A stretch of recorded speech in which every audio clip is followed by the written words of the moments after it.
Hello, buenas tardes, Tifa. Just setting up some shit. Estoy arreglando unas cuantas cosas antes de comenzar.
Hello, hello, hello, hello.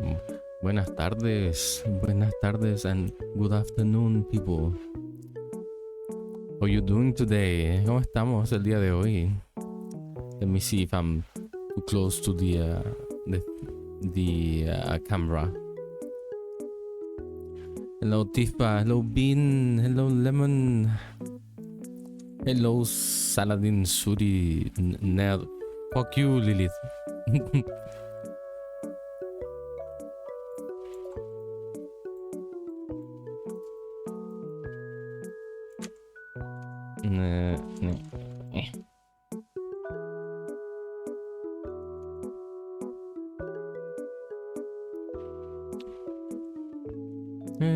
Too. No, it's okay. I love you, Lilith. How are we doing today? ¿Cómo estamos el día de hoy, gente bonita?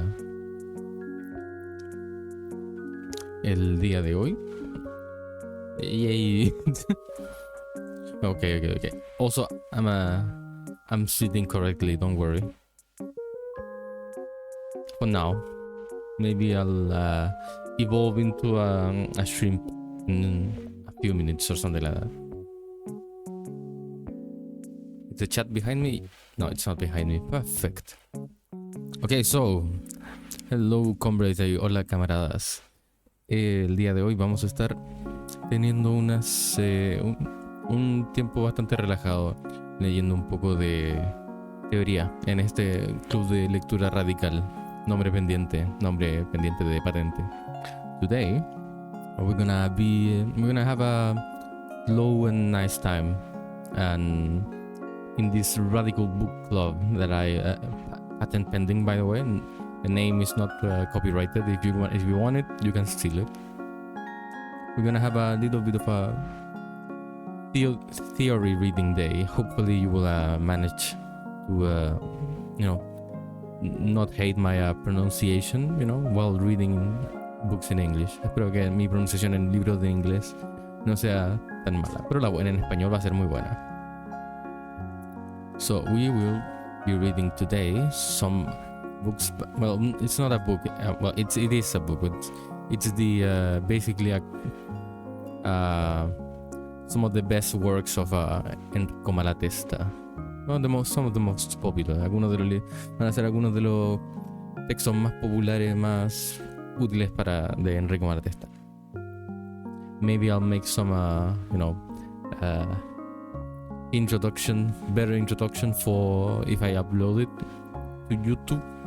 A well-rehearsed introduction, with the script and all that. O sea, si lo subo a YouTube voy a tener una introducción y algo más mejor hecho con script y todas esas cosas.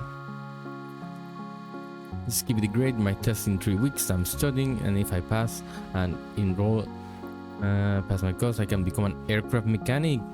Awesome! Oh, that's very cool as fuck. Okay, sure. Finally, you're doing something great with your life.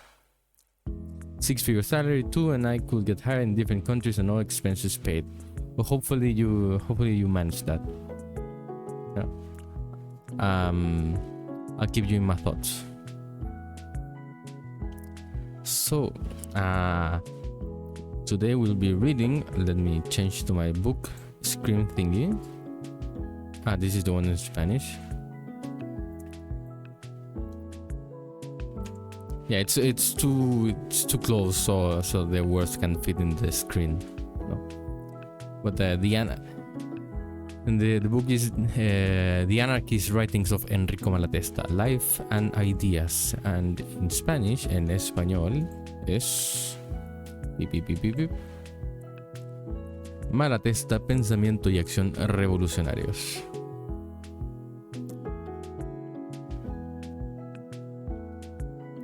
Lilith. Why, Lilith? Why? I thought it was gonna be a normal day. Guess it will not. Okay, so yeah, be right back. Sure. The reading will be done without music. I'm unsure if music is a good idea with these kind of things. I'm unsure what you think. What you all think. Maybe you want music. I'm unsure. Voy a leer todo sin música, o al menos por ahora sin música. A menos que a ustedes les guste tener música por alguna razón. No creo que sea lo mejor para la lectura, pero bueno, ¿qué se le puede hacer?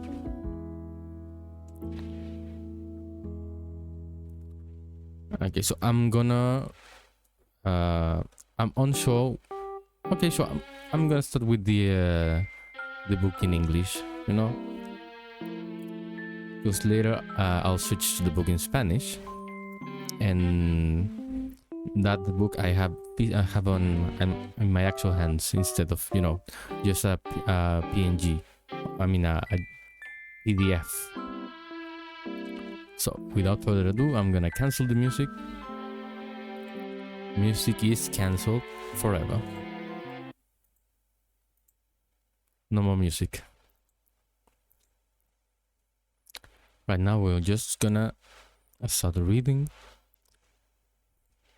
We're gonna go. I'm gonna skip the edit, the forewords and the editor's introduction and all that, which I don't want to read. You know, you can read on your own time. I did leave the books on my description in Blue Sky, but I'm gonna link them here right now, just in case. Give me a second.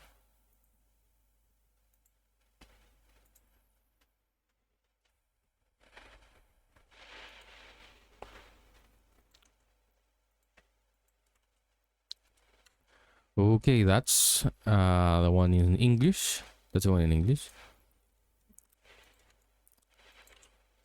That's the one in Spanish. So we will be going through part 1. We'll do the introduction and the first 3, and then we're gonna switch to Spanish so we can read them in both. And then we're gonna go in English again, read Anarchism and Freedom, and 4, 5, and 6, and then in Spanish again 4, 5, and 6. And we will see how much we take, and you know, if there's more time, we shall see. So I'm gonna skip all the, you know, the introductions made by other people.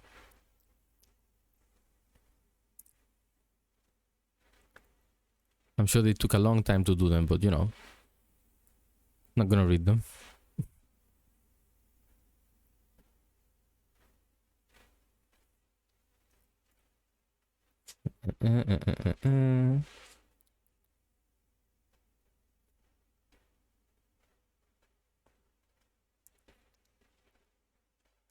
Where are you?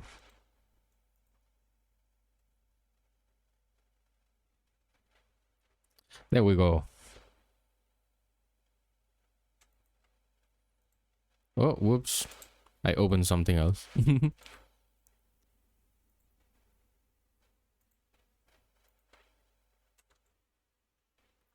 There we go. Professional streaming. I'm just gonna take a sip of my tea.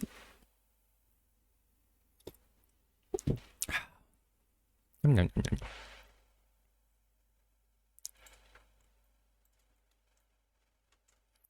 we can start. If there's anything you want to say about the quality of the microphone or the voice or something like that, now it's the moment. If not, I'm gonna commence.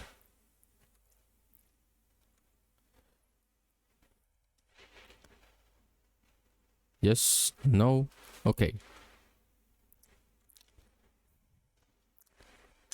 Life and Ideas, the Anarchist Writings of Errico Malatesta. Part 1. For anarchy to succeed or simply to advance towards its success, it must be conceived not only as a lighthouse which illuminates and attracts, but as something possible and attainable, not in centuries to come, but in a relatively short time and without relying on miracles. Now, we anarchists have much concerned ourselves with the ideal. We have criticized all the moral lies and institutions which corrupt and oppress humanity, and have described with all the eloquence and poetry each of us possess, and long for. Oh wait, give me a second. God fucking damn it.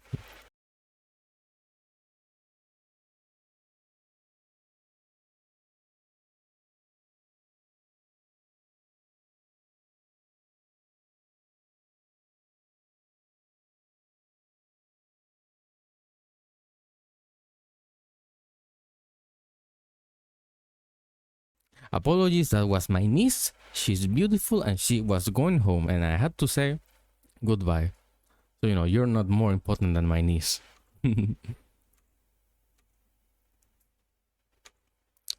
So let's imagine that didn't happen, and we start again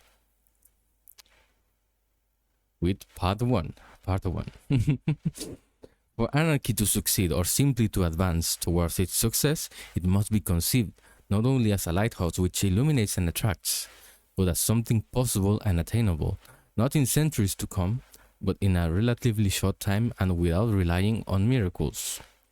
Now, we anarchists have much concerned ourselves with the ideal.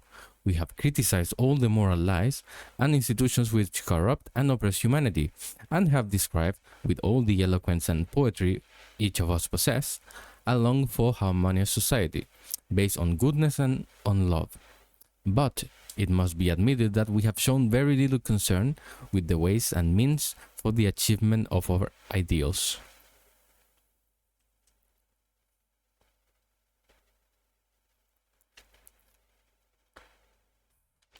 Introduction. Anarchy and anarchism. Or it's anarchy and anarchism. Apologies.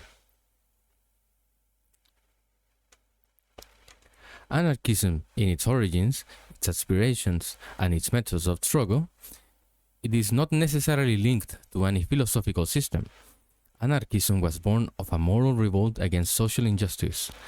When men were to be found who felt as if suffocated by the social climate in which they were obliged to live, who felt the pain of others as if it were their own, were also convinced that a large part of human suffering is not the inevitable consequence of inexorable natural or supernatural laws, but instead stems from social realities dependent on human will and can be eliminated through human effort.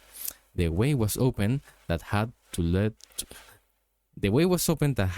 to anarchism. This is a work in progress.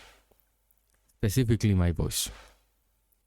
The specific causes of social ills and the right means to destroy them had to be found. When some thought that the fundamental cause of the disease was the struggle between men which resulted in domination by the conquerors and the oppression and exploitation of the vanquished, and observed that the domination by the former and this subjection of the latter had given rise to capitalistic property and the state. And when they sought to overthrow both state and property, then it was that anarchism was born. I prefer to discount uncertain philosophy and stick to the common definitions, which tell us that anarchy is a form of social life in which men live as brothers, where nobody in a position to oppress or exploit anyone else, and in which all the means to achieve maximum moral and material development are available to everyone. And anarchism is the method which to achieve anarchy through freedom and without government. That is, without authoritarian organisms which, by using force, even possibly for good ends, impose their will on others. Anarchy is society organized without authority, meaning by authority the power to impose one's own will, and not the inevitable and beneficial fact that he who has greater understanding of, as well as ability to carry out a task, succeeds more easily in having his opinion accepted, and of acting as a guide on the particular question for those less able than himself. In our opinion, authority not only is not necessary for social organization, but, far from benefiting it, lives on it parasitically, hampers its development, and uses its advantages for the special benefit of a particular class, which exploits and oppresses the others. So long as in a community there is harmony of interest, and no one has either the desire or the means to exploit his fellow beings, there is no trace of authority. When instead there are internal struggles and the community is divided into conquerors and conquered, then authority appears, and is of course used for the advantage of the strongest and serves to confirm, perpetuate, and strengthen their victory. Because we think in this way, we are anarchists. We were to believe that organization was not possible without authority, we will be authoritarians. Because we will still prefer authority which fetters and impoverishes life, to disorganization which makes life impossible. How often must we repeat that we do not wish to impose anything on anybody, that we do not believe in it either possible or desirable to do good by the people through force, and that all we want is that no one should impose their will on us, that no one should be in a position to impose on others a form of social life, which is not freely accepted. Socialism, and it is even more true of anarchism, cannot be imposed both on moral grounds, in regard to freedom, as well as because it is impossible to apply willy-nilly a regime of justice for all. It cannot be imposed on a minority by a majority. Neither can it be imposed by a majority on one or more minorities. And it is for this reason that we are anarchists. That is, we want everybody to possess the effective freedom to live as they wish. This is not possible without expropriating the present holders of social wealth and placing the means of production at the disposal of everybody. The fundamental basis of the anarchist method is freedom, and we therefore combat, and will go on combating, all that which violates freedom, the equal freedom for all, whatever the dominant regime, monarchist, republican, or any other. We do not boast that we possess absolute truth. On the contrary, we believe that social truth, it is not a fixed quantity, good for all times, universally applicable, or determinable in advance, but that instead, once freedom has been secured, mankind will go forward discovering and acting gradually with the least number of upheavals and with a minimum of friction. Thus, our solutions always leave the door open to different and, one hopes, better solutions. The factors of history are too numerous and too complex, and human wills are so uncertain and indeterminable that no one could seriously undertake the prophecy of the future. Seriously undertake to prophesize the future. But we do not want to harden our anarchism into a dogma, nor impose it by force. It will be what it can be, and will develop to the extent the men and institutions will become more favorable to integral freedom and injustice. We aim at the good of all, the elimination of all suffering and the extension of all the joys that can depend on human action. We aim at the attainment of peace and love among all human beings. We aim at the new and better society, at a worthier and happier mankind. But we believe that the good of all cannot be really attained except by the conscious participation of everybody. We believe that there are no magic formulae capable of solving the difficulties. There is no magic formula capable of solving the difficulties. That there are no universal and infallible doctrines applicable to all men and to all situations. That there do not exist providential parties and the individuals who can usefully substitute their will for that of the rest of humanity and do good by force. We believe that social life always assumes form that result from contrasting the ideal and material interest of those who think and who make demands. And therefore we call on everybody to think and to want.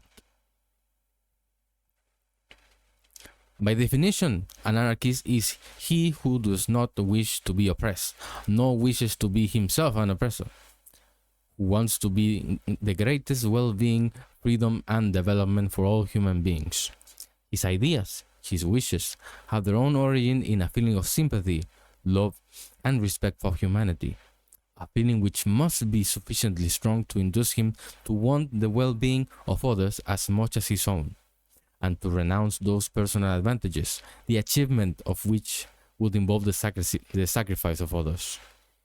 If it were not so, why would he want to be the enemy of oppression and not seek to become himself an oppressor? The anarchist knows that the individual cannot live outside society. Indeed, he will not exist as a human being, but for the fact that he carries within him the sum total of the work of numberless generations, and profits during the whole of his life from the participation of his contemporaries. He knows that the activity of each individual influences, directly or indirectly, the lives of every other being, and therefore recognizes the great law of solidarity, which predominates in society as in nature. And since he wants freedom for everybody, he must desire that the operation of this essential solidarity, instead of being imposed and undergone unconsciously and involuntarily, instead of being left to chance and exploited for the advantage of a few to the detriment of the majority, should become conscious and voluntary and be applied for the equal benefit of all.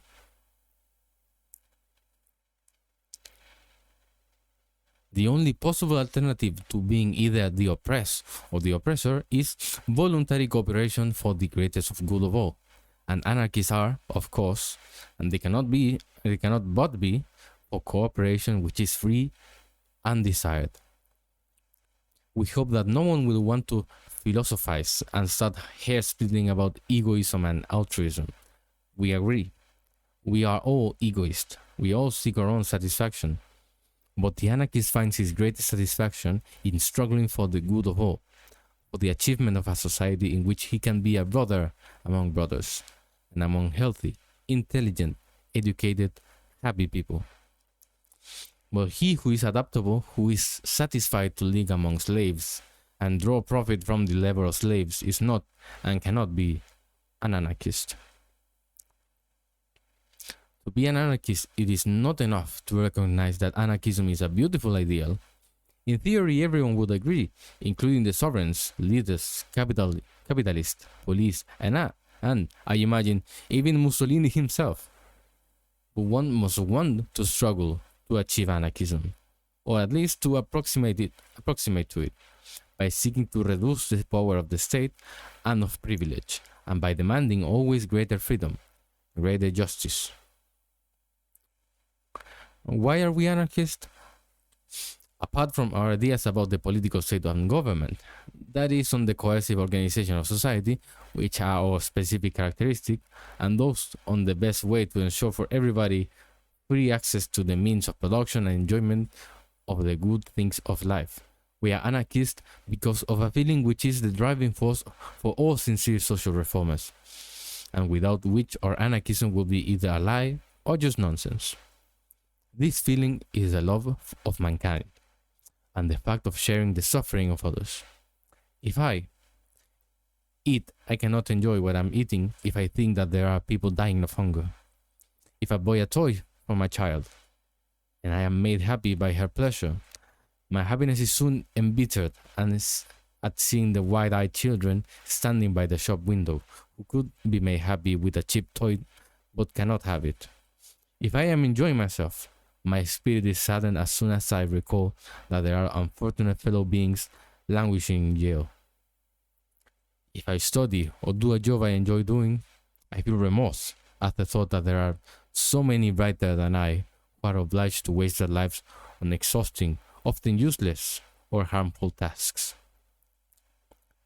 Clearly, pure egoism, others call it altruism, call it what you like, but without it, it is not possible to be real anarchist. Intolerance of oppression, the desire to be free, and to be able to develop one's personality to its full limits is not enough to make one an anarchist. The aspiration towards unlimited freedom, if not tempted by a love for mankind and by the desire that all should enjoy equal freedom, may well create rebels who, if they are strong enough, soon become exploiters and tyrants, but never anarchists. There are strong, intelligent, passionate individuals with strong material or intellectual needs, finding themselves by chance among the oppressed, seek at all costs to emancipate themselves and do not resent becoming oppressors. Individuals who, feeling imprisoned in existing society, come to despise and hate every society, and realizing that it would be absurd to want to live isolated from the human community, seek to subject society and all men to their will and to the satisfaction of their desires. Sometimes, when they are well read, they think to themselves of Superman. They are unhampered by scruples. They want to live by their lives. They poke fun at the revolution and at every forward-looking aspiration. They want to enjoy life in the present at any cost and at everybody's expense. They would sacrifice the whole of mankind for 1 hour's intensive living. There are those who have used these very words. They are rebels, but not anarchists. They have the mentality and the feelings of unsuccessful bourgeois, and when they do succeed, they do not only become bourgeois in fact, but are not the least unpleasant among them. We can sometimes, in the ever-changing circumstances of the struggle, find them alongside us, but we cannot, we must not, and we do not wish to be confused with them, and they know it only too well. But many of them like to call themselves anarchists, it is true, as well as deplorable. We cannot prevent anyone from calling himself by whatever name he likes, nor can we, on the other hand, abandon the name that succinctly expresses our ideals and which, logically as well as historically, belongs to us. All we can do is try to prevent any confusion, or at least seek to reduce it to a minimum. I am an anarchist because it seems to me that anarchy will correspond better than any other way of social life to my desire for the good of all, to my aspirations towards a society which reconciles the liberty of everyone with cooperation and love among men, and not because anarchism is a scientific truth and a natural law. It is enough for me that it should not contradict any known law of nature to consider it possible and to struggle to win the support needed to achieve it. I am a communist, libertarian of course. I am for agreement, and I believe that through an intelligent decentralization and a continuous exchange of ideas, it would be possible to arrive at the organization of the necessary exchange of goods and satisfy the needs of all, without having to recourse to the money symbol, which is certainly fraught with problems and dangers. As every good communist does, I aspire to the abolition of money, and, as every good revolutionary, I believe that it will be necessary to strip the bourgeoisie, invalidating all the symbols of wealth which permit people to live without working.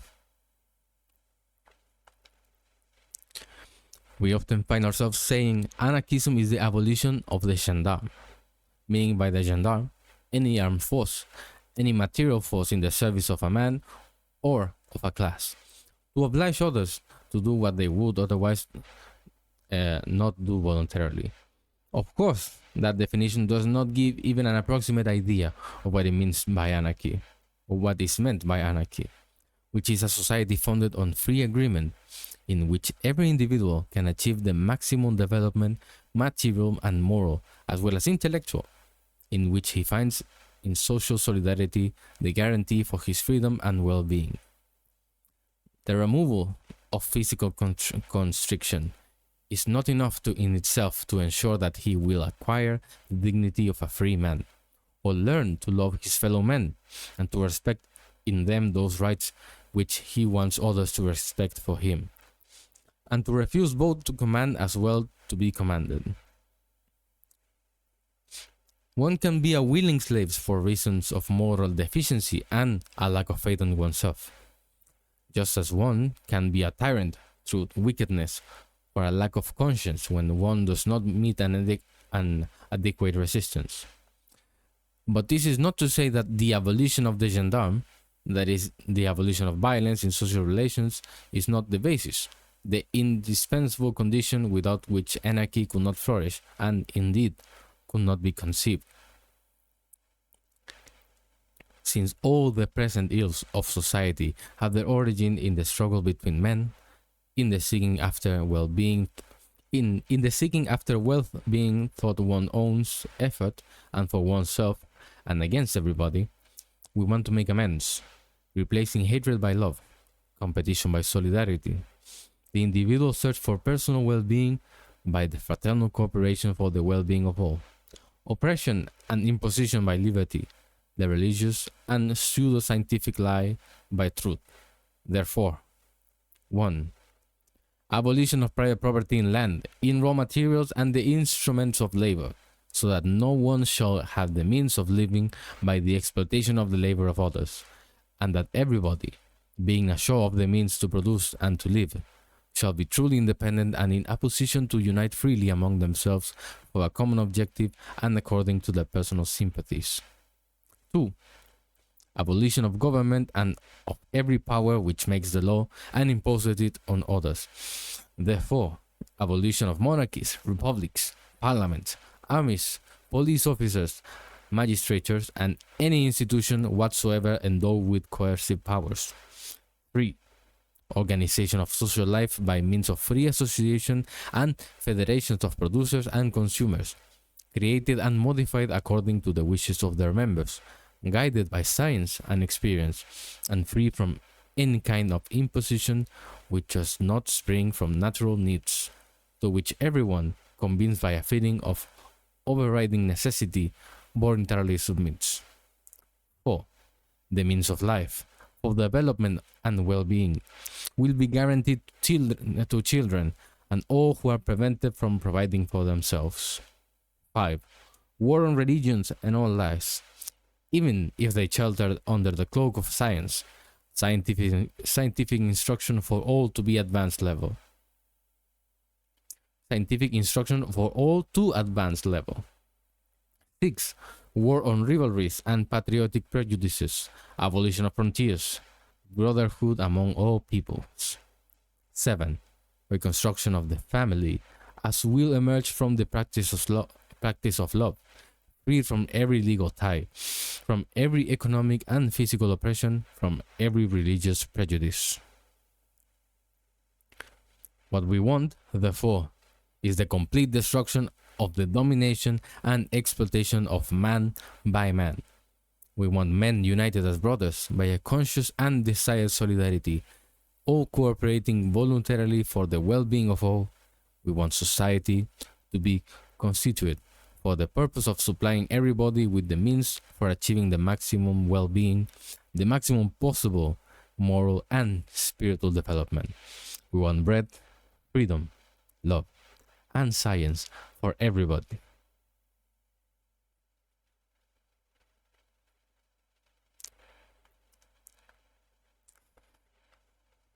Yeah, I think you're right, Bin. I'm sure that Malatesta read Sterner, and he was maybe taking a shot at him. He probably didn't care, but he was dead. I'm gonna take a little sip from my tea.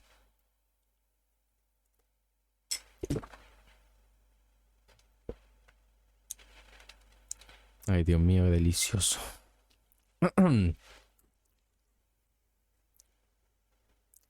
My bit of molar is a bit wonky.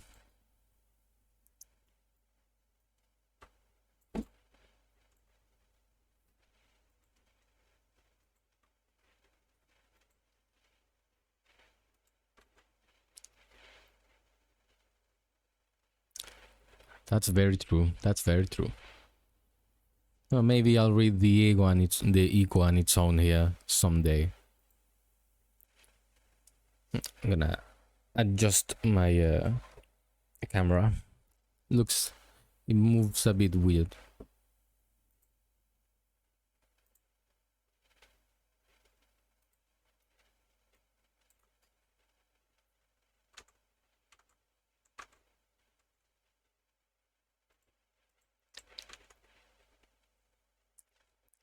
Beautiful. I should get one as well. Okay. Okay.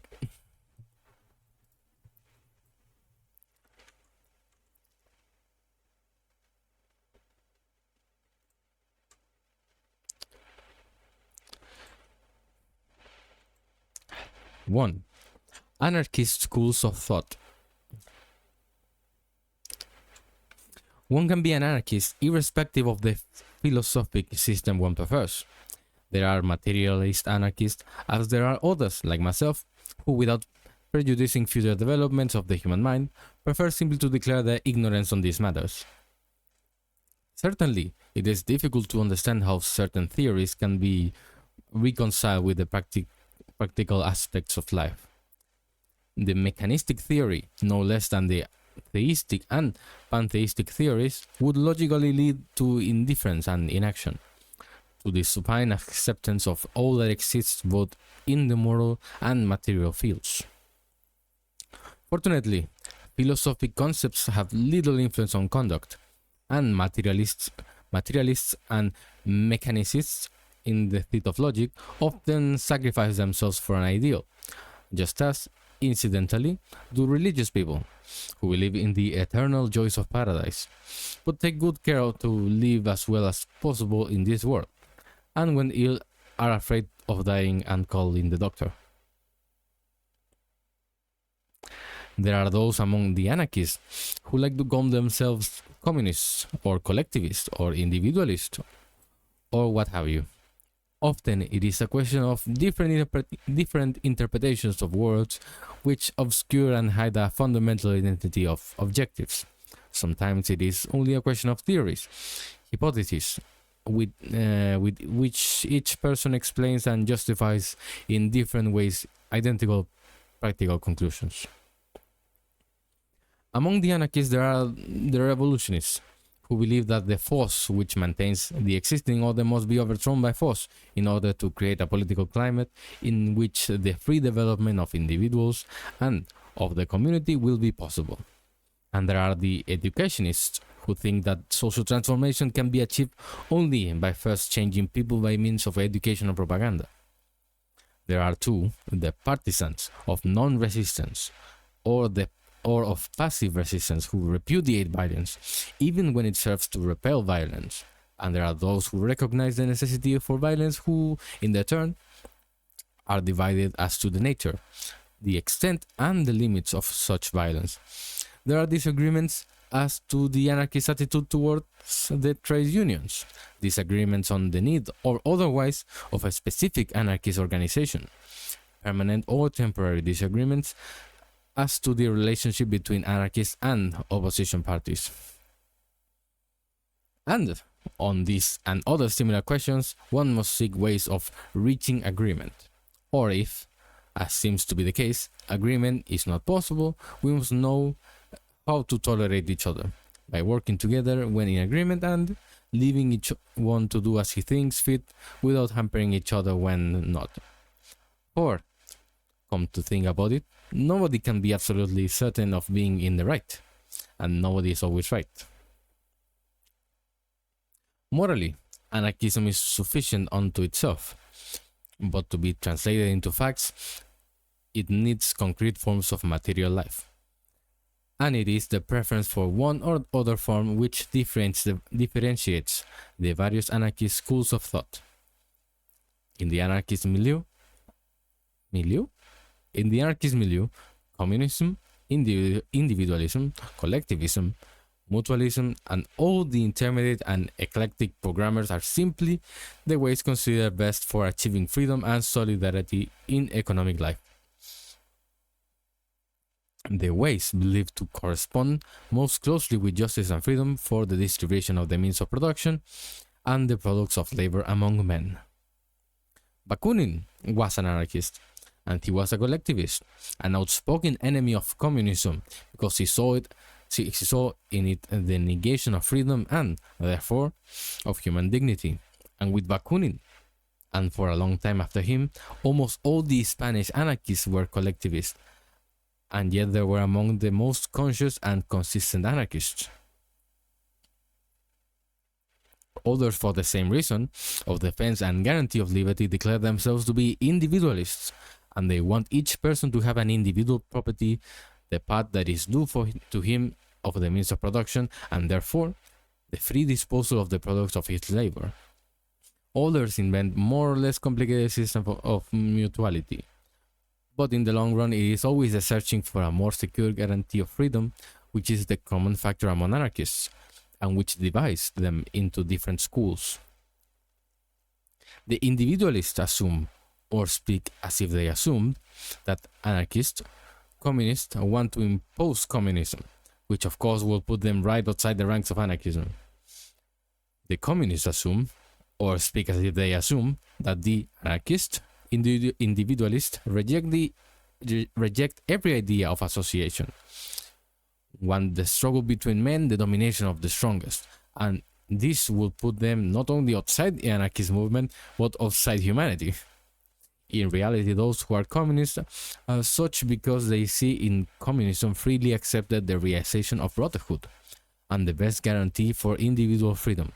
And individualists, those that are really anarchists, are anti-communist because they fear that communists would subject individuals nominally to the tyranny of the collectivity, and in fact to that of the party or caste, which, with the excuse of administering things, would succeed in taking possession of the power to dispose of material things and those of the people who need them.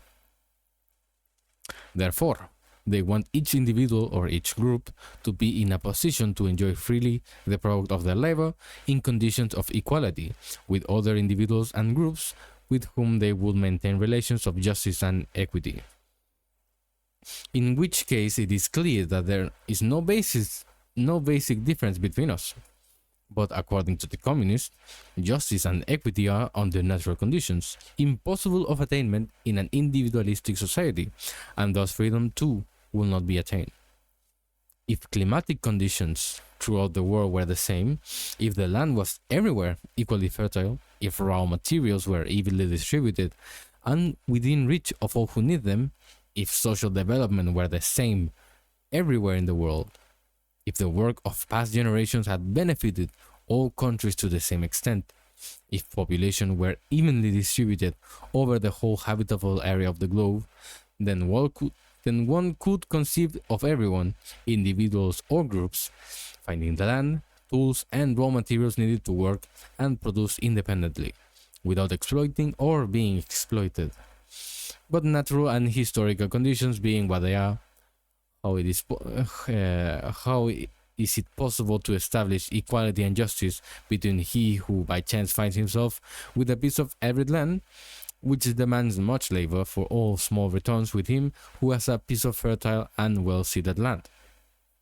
Or between the inhabitants of a village lost in the mountains or in the middle of a marshy area, with the inhabitant of a city which hundreds of generations of man have enriched with all the skills of human genius of labor. I warmly recommend Armand's book. I can't read that. In Italian, I can't read that. I'm sorry. I'm gonna try, but you're gonna laugh. Iniziazione individualista anarchica, which is a conscientious piece of work by one of the ablest individualist anarchists, and which has received general approval among the individualists. But in reading this book, one asks oneself why on earth Armand continually talks of anarchist individualism as a body of doctrine, when in general all he does is to expound principles of common to anarchists of all tendencies. In fact, Armand, who likes to call himself a moralist, has actually produced a kind of manual of or anarchist morality. Not individualist anarchism, but anarchists in general, indeed more than anarchists, a deeply human morality, because it is based on those human feelings which makes anarchy desirable and possible. Netlaw is mistaken, in my opinion, in believing that the differences between the anarchists who call themselves communists and those who call themselves individualists stem from their respective views on what forms economic life, production and distribution of goods, will take in an anarchist society. These, after all, are questions which concern the distant future. And if it is true that the ideal, the final aim, is the light that guides or should guide man's behavior, it is also even more true that what determines above all else agreement or disagreement is not what one aspires to do in the future, but what one does or wants to do in the present. In general, one reaches understanding, and there is a greater incentive to do so with those who are who are talking the same road as ourselves. True, they may be going somewhere else than which those who, through declaring that their destination is the same as ours, take a road which runs in the opposite direction. Thus, it has happened for anarchists of the different tendencies, in spite of the fact that fundamentally they wanted the same thing, to find themselves in fierce opposition on the practical questions of life and propaganda.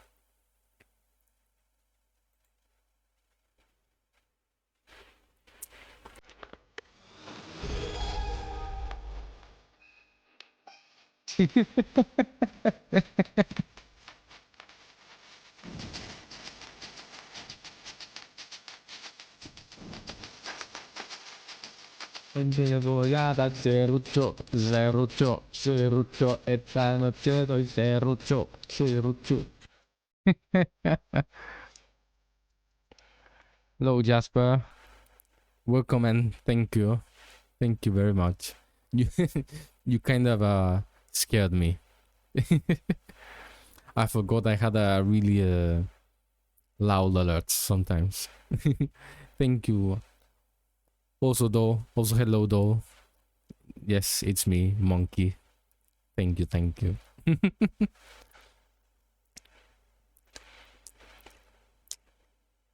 you very much. I hope you're having a beautiful day or night or evening. Yes, that's me. That's me. I'm gonna continue the reading. I'm sure it's gonna be over soon.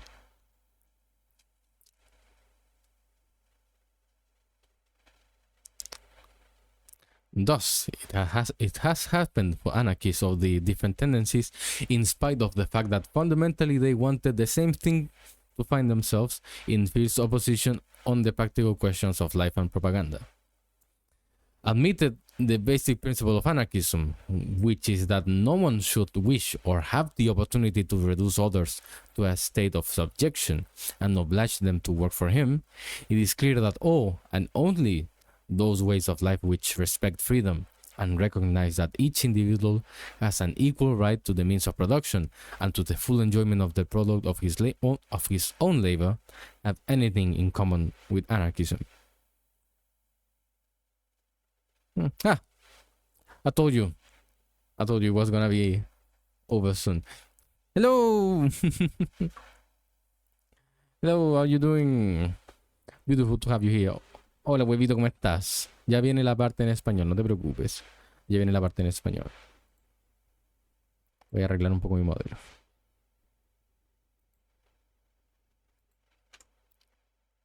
It's me, that's me, the red monkey.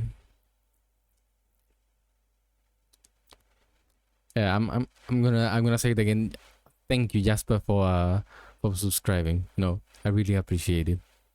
A lot. I'll do my best to get some subscriber badges. I asked Wolf to give me his, but he didn't say anything, so I'm guessing that's a no. And you know, it is what it is. If he doesn't want to give them to me, I'll make something up. Okay, only 2 more sections, and then we're gonna switch to the Spanish one, so bear with me. I'm gonna take a sip.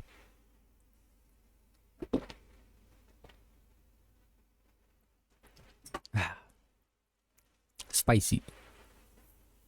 Why is my drink spicy? Don't ask. I like my drinks spicy.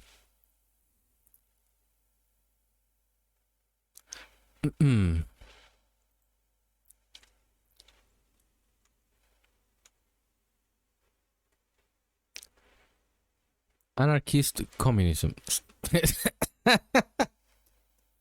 Con la chucha. Stay with me. Ya, no me distraigas. No me distraigas, mierda. Ya viene la parte en español.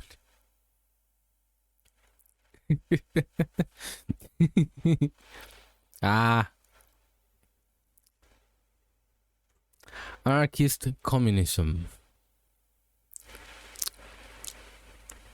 In In 1876, we were, and we are still, anarchist communists.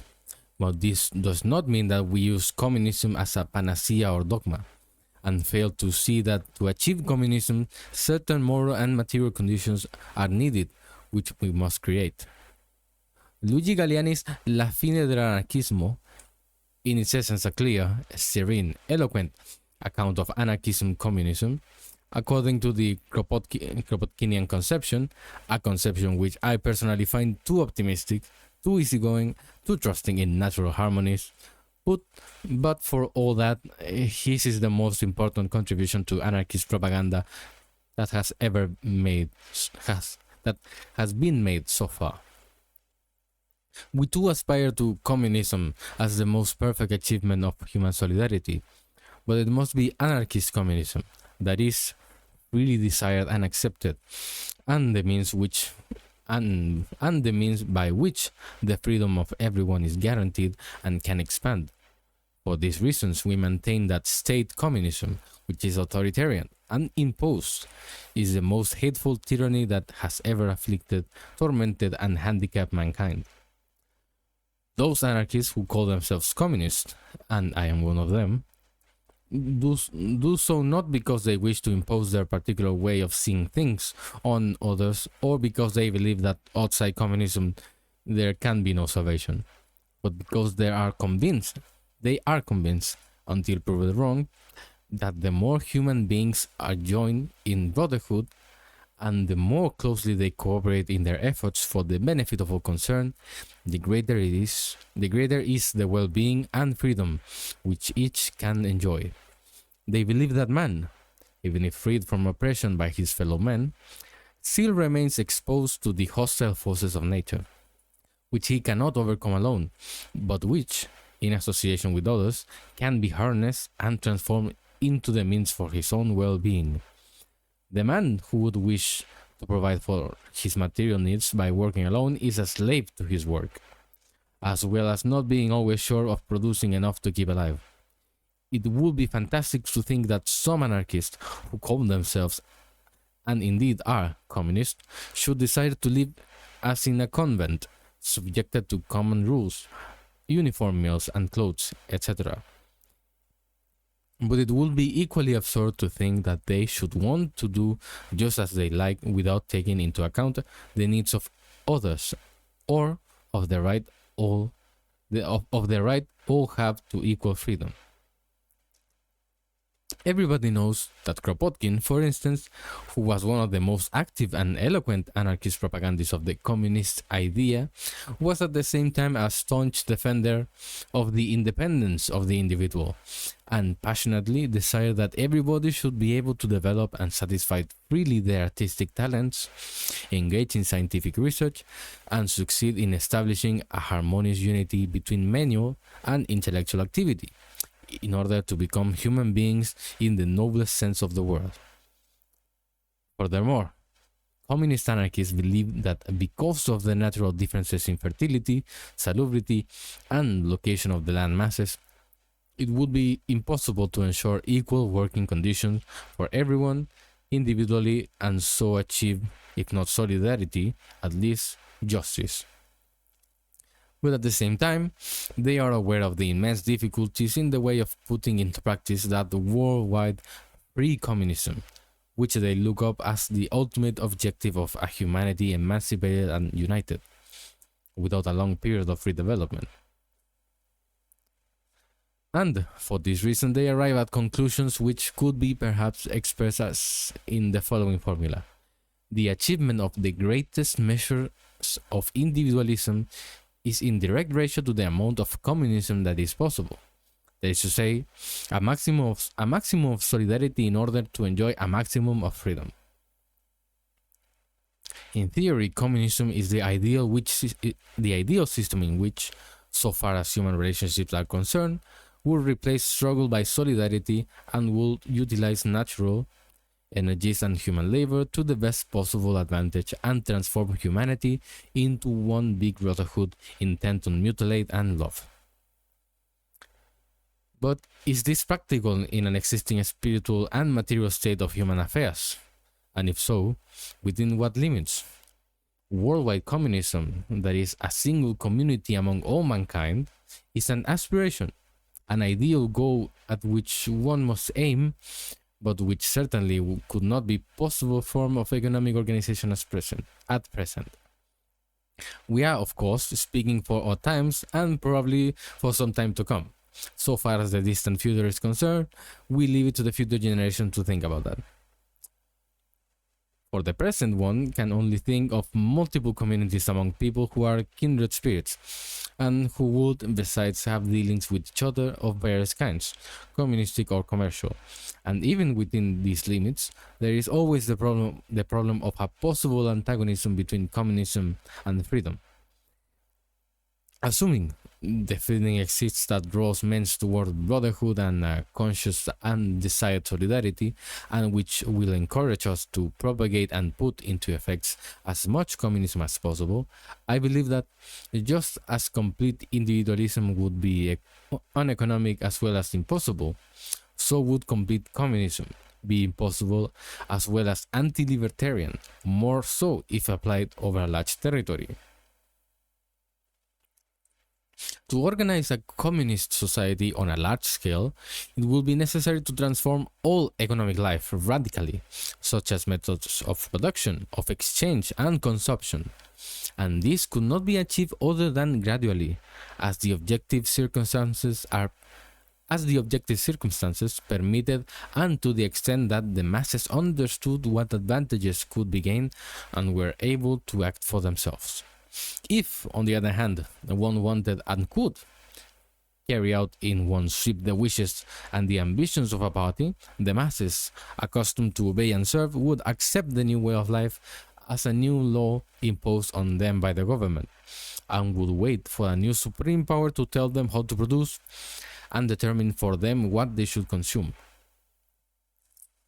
And the new power, not knowing and being unable to satisfy a huge variety of often contradictory needs and desires, and not wanting to declare itself useless by leaving to the interested parties the freedom to act as they wish or as best they can, would reconstitute the state, based, as all states are, on military and police forces, which, assuming it survived, would simply replace the old set of rules by new and more fanatical ones. Under the pretext, and even perhaps with the honest and sincere intention of regenerating the world with a new gospel, a new single rule would be imposed on everybody. All freedom will be suppressed and free initiative made impossible. And as a result, there will be disillusionment, paralyzing of production, black markets and smuggling, increased power and corruption in the civil service, widespread misery, and finally, a more or less complete return to those conditions of oppression and exploitation which it was the aim of the revolution to abolish. The Russian experiment must not have been in vain. The Russian, not the Russian. In conclusion, it seems to me that no system can be vital and really serve to free mankind from the slavery of the remote past, if it is not the result of free development. Human societies, if they are to be communities of free men working together for the greatest good of all, and no longer convents or despotism held together by religious superstition or brute force, cannot be the artificial creation of an individual or of a sect. They must be the resultant of the needs and the competitive or divergent wills of all the new members who by trial and error find the institutions which at any given time are the best possible, and who develop and change them as circumstances and wills change. One may therefore prefer communism, or individualism, or collectivism, or any other system, and work by example and propaganda for the achievement of one's personal preferences. One must be aware, at the risk of certain disaster, of supposing that one's own system is the only and infallible one, good for all men, everywhere, and for all times, and that its success must be ensured at all costs, by means other than those which depend on persuasion, which spring from the evidence of facts. What is important and indispensable, the point of departure, is to ensure for everybody the means to be free. I am not a grandpa. Thank you for asking. I, in fact, do not have any children, and my children do not have children. If you're asking how old I am, I'm 30. And that should be enough for you. Yeah, I am somewhat old. Give me a second, I'm gonna get a glass of water. I think I might be dying of thirst.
Okay, I have ice. Well, I have water with ice. Tengo agua con hielito.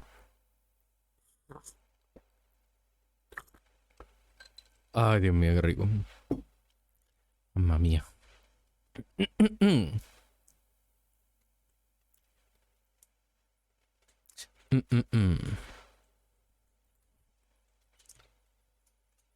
Give me a second responding to a message.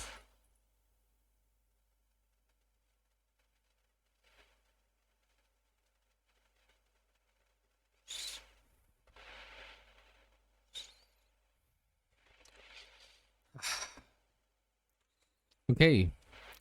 Anarchism and science.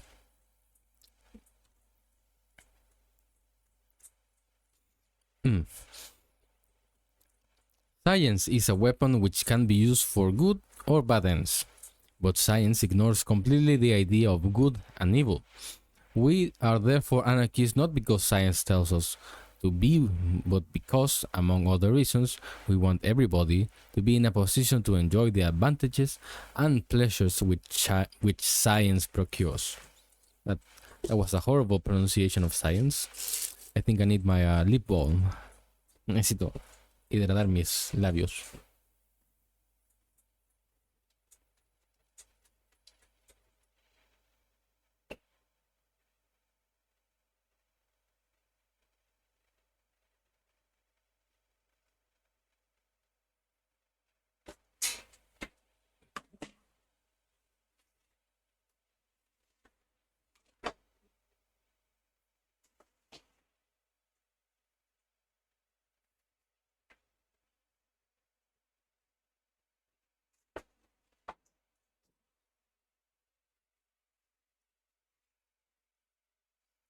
I have one of these things that hydrate your lips, and it's a chocolate flavor. Chocolate flavor lips. Okay. Again.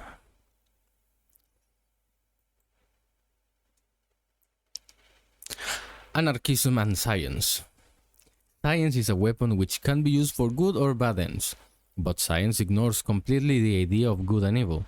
We are therefore anarchists not because science tells us to be, but because, among other reasons, we want everybody to be in a position to enjoy the advantages and pleasures which science procures. In science, theories are always hypothetical and provisional, and are a convenient method for grouping and linking known facts, as well as a useful instrument for research, for the discovery and interpretation of new facts, but they are not the truth. In life, I mean social life, theories are for some people only the scientific guise in which they clothe their desires and their wills.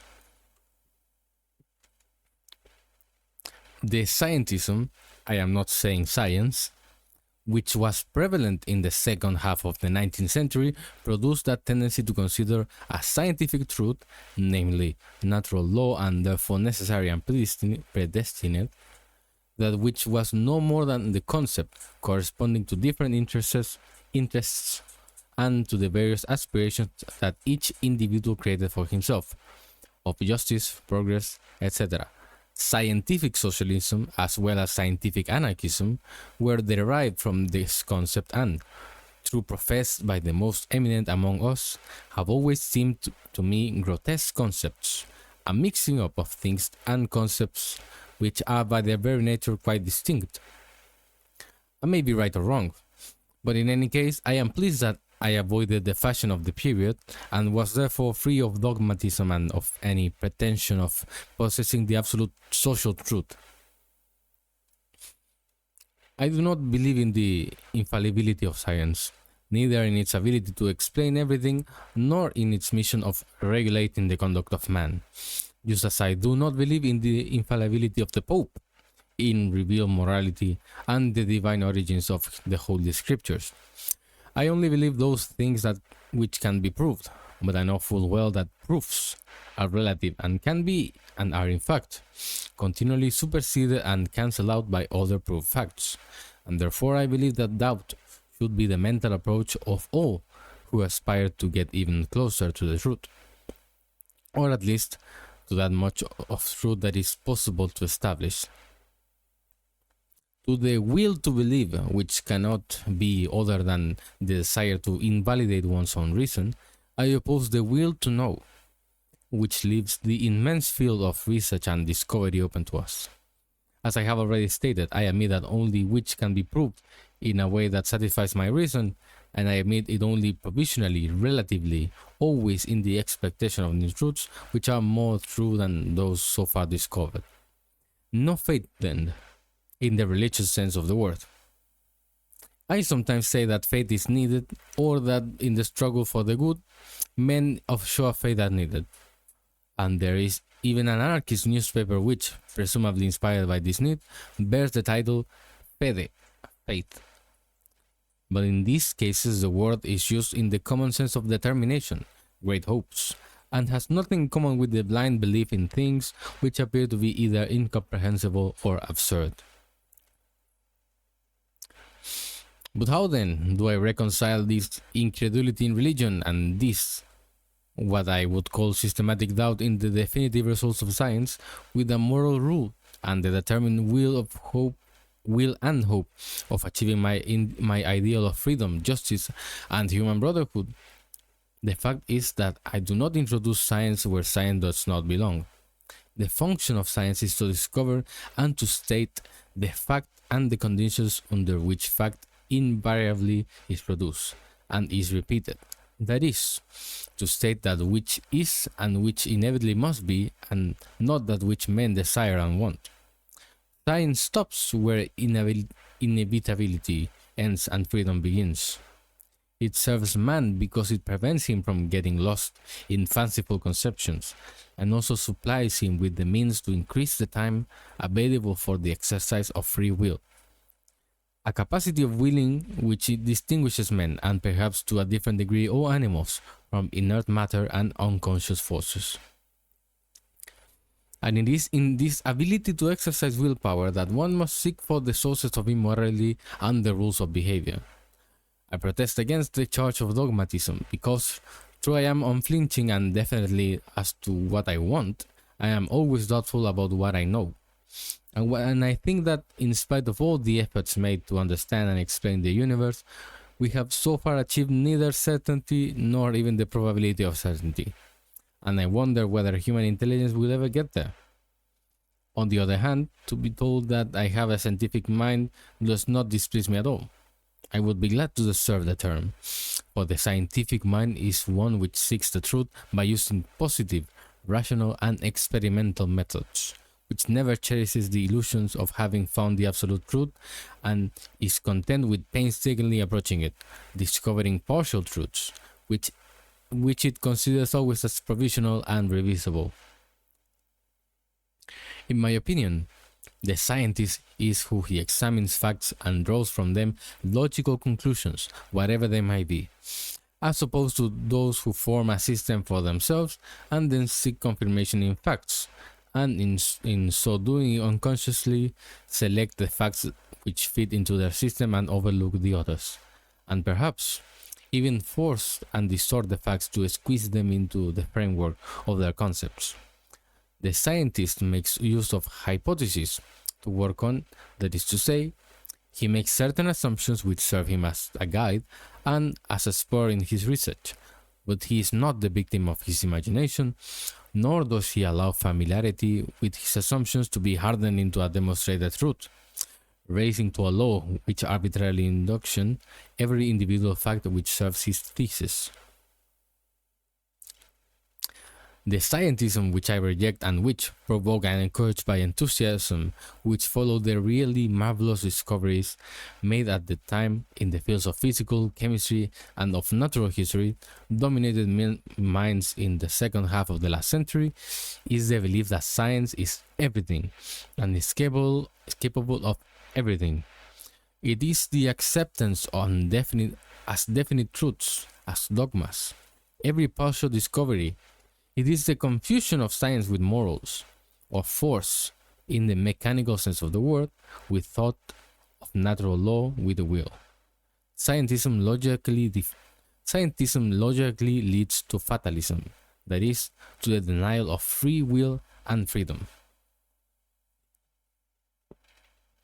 In his attempt to fix the place of anarchism in modern science, Kropotkin finds that anarchism is a concept of the universe based on the mechanical interpretation of the phenomena which embrace all nature, not excluding the life of society. This is philosophy, more or less acceptable, but it is certainly neither science nor anarchism. Science is the collection and systematization of what we know, or believe we know. It states the fact and seeks to discover the law of the fact. That is, the conditions in which the fact is inevitably occurs and repeats itself. It satisfies certain intellectual needs and is at the same time a most valid instrument of power. While, on the other hand, it indicates the limits of human power over natural laws. On the other hand, it adds to the effective freedom of man by giving him the means to turn these laws to his advantage. Science does not discriminate between men and serves for good or evil, to liberate as well as to oppress.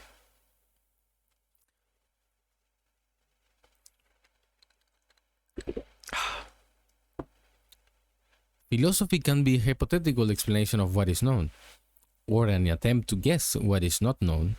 It poses questions which, so far at least, go beyond the competence of science, and suggests answers which, in the present state of our knowledge, cannot be subjected to proof. Thus, different philosophers offer divergent and contradictory solutions.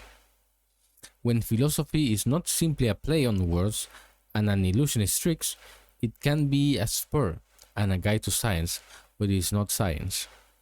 Anarchy instead is a human aspiration, which is not founded on any real or imagined natural necessity, but which can be achieved through the exercise of the human will.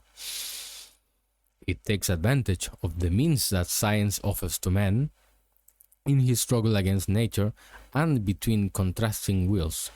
It can profit from advances in philosophic thought when they serve to teach men to develop their reasoning powers and distinguish more clearly between reality and fantasy. But one leaves oneself open to ridicule by trying to confuse anarchy with science or any given philosophical system. But let us see if the mechanical conception of the universe really explains known facts.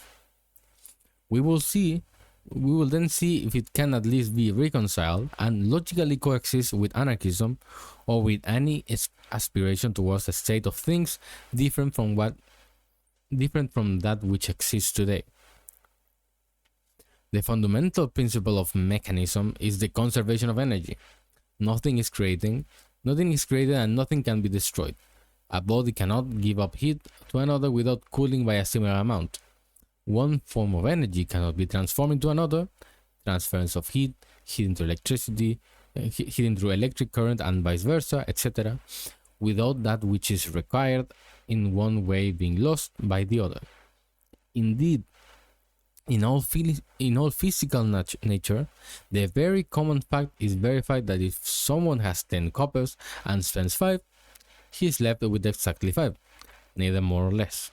Instead, if one has an idea, it can be communicated to a million people without losing anything, and the more the idea is propagated, the more it gains in strength and effectiveness. No, I'm gonna read it again. Also, hello, tips. Instead, if one has an idea, it can be communicated to a million people without losing anything, and the more the idea is propagated, the more it gains in strength and effectiveness. A teacher transmits to others what he knows, and does not, as a result, become less knowledgeable. On the contrary, in teaching others, he learns new things and enriches his own mind. If a lead pellet released by a murderous hand could short the life of a man of genius, science may be able to explain what happened to all the material elements, the physical energy of the man of genius when he was killed, and demonstrate that nothing remains of his physical characteristics once his corpse has decomposed, but that at the same time nothing has been lost materially, because every atom of that corpse can be traced with all its energy in other combinations. But the ideas which that genius gave to the world, his inventions, remain and grow and can become a potent force, whereas, on the other hand, those ideas which were still developing in him and could have come to fruition had he not been killed, are lost and cannot be found again. Can mechanics explain this power? This specific quality of the products of the mind? Please do not ask me to explain in another way the fact which mechanics does not manage to explain. I am not a philosopher, but one does not need to be a philosopher in order to see certain problems which more or less torment all thinking minds. And the fact of not knowing how to solve a problem does not oblige one to accept unconvincing solutions. The more so, since the solutions the philosophers offer are so numerous as well as mutually contradictory. And now let us see if mechanicism can be reconciled with anarchism. In the mechanical concept, as after all, in the theistic concept, everything is determined inevitably. Nothing can be other than what it is. Indeed, if nothing is created and nothing is destroyed, if matter and energy, whatever they may be, are fixed quantities subjected to mechanical laws, all phenomena are inalterably related. Kropotkin says, since man is part of nature, since his personal and social life is also a phenomenon of nature, in the same way as in the growth of a flower or in the evolution of life in the community of ants and bees, there is no reason why in passing from the flower to man and from a colony of beavers to a human city, we should abandon the system which has hitherto served us so well, to seek another in the arsenal of metaphysics. And already at the end of the 18th century, the great mathematician Laplace had said, given the forces animating nature and the respective situations of the beings that compose it, a sufficiently broad human intelligence will be able to know the past and the future as well as the present. This is the purely mechanical concept. All that has been had to be. All that will be must be perforce, inevitably in every minute detail of time, place, and degree. In such a concept, what meaning can the words will, freedom, responsibility have? And of what use would education, propaganda, revolt be? One can no more transform the predestined course of human affairs than one can change the course of the stars. What then? What has anarchy had to do with this? Our desk is cluttered with manuscripts from good comrades who want to give a scientific basis to anarchism, and whose confused writings are accompanied by notes apologizing for not being able to do better because they have not had the opportunity to study. But why then bother with the things one doesn't know about instead of doing good propaganda based on needs and human aspiration? It is certainly not necessary to be a doctor, but to be a good and effective anarchist. Indeed, sometimes it is a disadvantage. But when it comes to talking about science, perhaps it would not be a bad idea to know something about the subject. And let no one accuse us, as one comrade did recently, of holding science in scant regard. On the contrary, we know what a beautiful, great, powerful, and useful thing is science. We know how much it serves the emancipation of thought and the triumph of man in the struggle against adverse forces of nature. And for these reasons, which we all had the possibility of obtaining a general idea of science, as well as probing more deeply at least one of its innumerable branches. In our program, it says that not only bread for all, but also science for all. But it seems to us that to discuss science usefully, it is first necessary to have clear ideas as to its scope and function. Science, like bread, not a free gift of nature. It must be won by effort, and we struggle to create the conditions whereby all are in a position to make that effort. The aim of scientific research is to study nature, to discover the facts and the laws that govern it.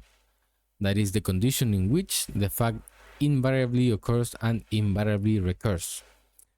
Science is established when it can foretell what will happen, where it can or not explain why. If the prediction does not materialize, it means that there was an error, and it is needful to proceed further and do more thorough research.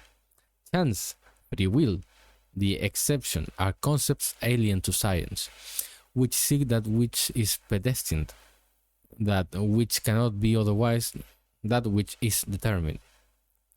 That determination which interlinks in time and space all natural phenomena, and which it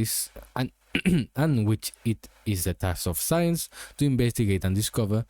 Does it embrace all that happens in the universe, including physics and social phenomena? The mechanists say it does, and think that everything is subject to the same mechanical laws. Everything is predetermined by psychochemical antecedents, from the course of the stars and the opening of a flower to the heartthrobs of a lover and the unfolding of human history. And I concur willingly that the system appears grandiose and beautiful, and if it could be demonstrated to be true, would completely satisfy the spirit. But then, in spite of all the pseudo-logical effort of the determinists to reconcile the system with life and moral sentiment, there just is no room, either conditioned or unconditioned, for will and for freedom.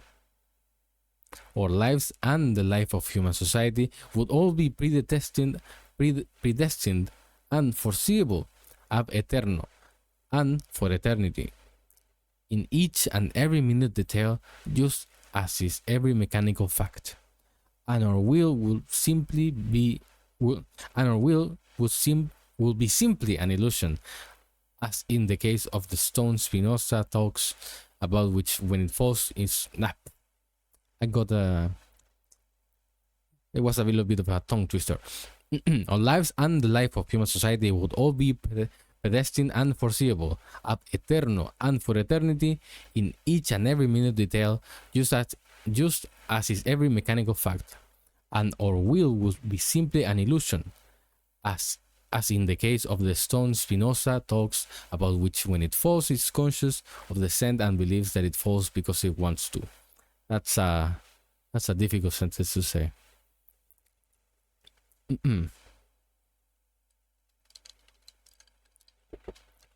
If this is admitted, which mechanists cannot but admit without contradicting themselves, it becomes an absurdity to want to regulate one's own life, to want to educate oneself and others, to want to change, in one way or another, social organization. All this bustle and activity to secure a better future then becomes the sterile fruit of an illusion, and could not last once one had discovered that it was an illusion.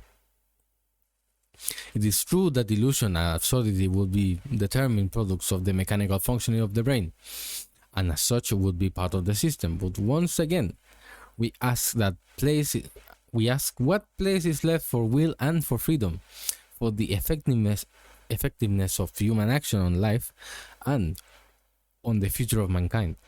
If man is to have confidence, or at least the possibility of useful action, one must admit a creative force, a first cause, or first causes, independent of the physical world and the mechanical laws, and this force is what is called will.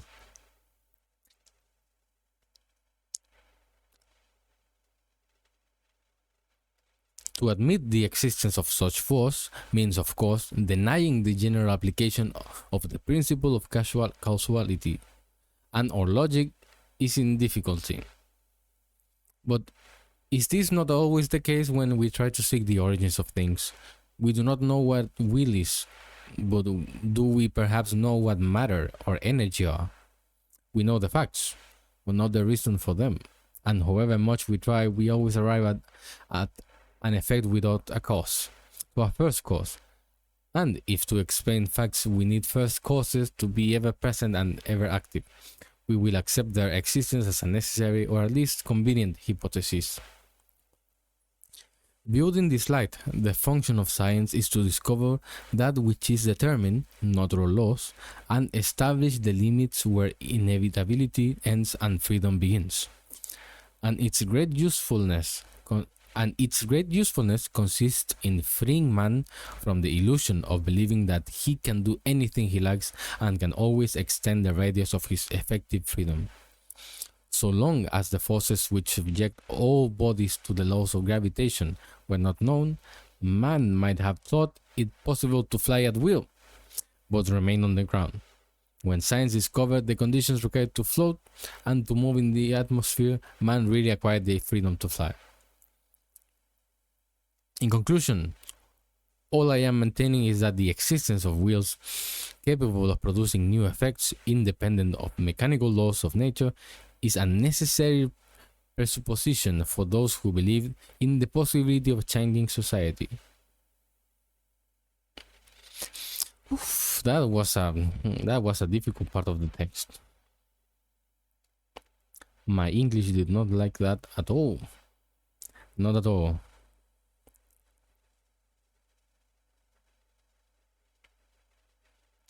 Anyways, hello again, thieves.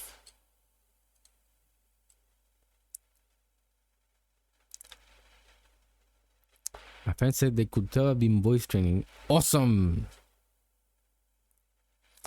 I used to voice train, but I realized I was okay with my voice, but who knows, maybe I'll change my mind again. You know, voice is whatever you want it to be. If you want it to be more feminine, more masculine, more neutral, just it is yours to mix and match whatever you want.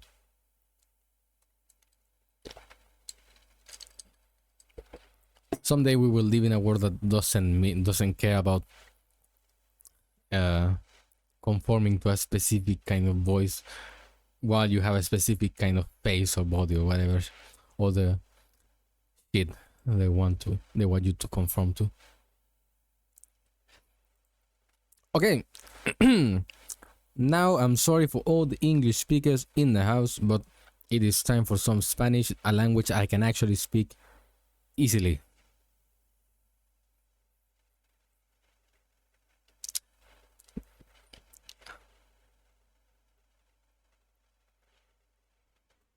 Congratulations, Lilith. Anything that makes you happy, besides food. Yeah, things have a way of working like that. You know, sometimes You never get any compliments. Then someone random you never seen before compliments your shoes or something like that, and you start giggling for the entire year. You know, it's expected, it's normal, and it's lovely. And I'm happy for you. But now the English ends and real Spanish hours begin. So before I switch to my mother tongue, is it mother tongue? My main language. Remember that if you can donate to the Palestine Children's Relief Fund. No, Palestinian people need all the money they can get. If you don't have enough money, that's okay. I didn't have enough money, so I donated just a little bit. Maybe when I get paid again, I'll donate a bit more.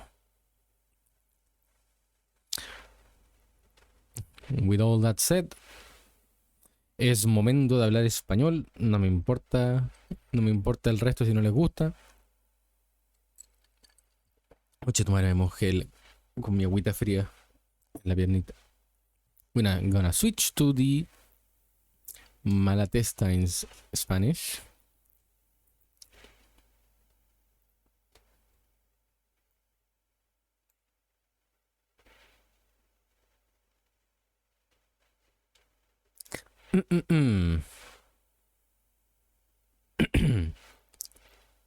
I need some more water. That was a lot of reading. Jesus fucking Christ. It's almost been 2 hours of just English speaking. Casi 2 horitas de puro hablar español. O sea, de puro hablar inglés. Nunca más.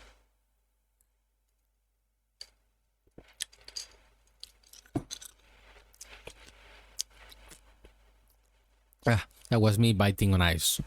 Era yo mordiendo hielito. Nom, nom, nom, nom. Nom, nom, nom, nom. Nom, nom, nom, nom.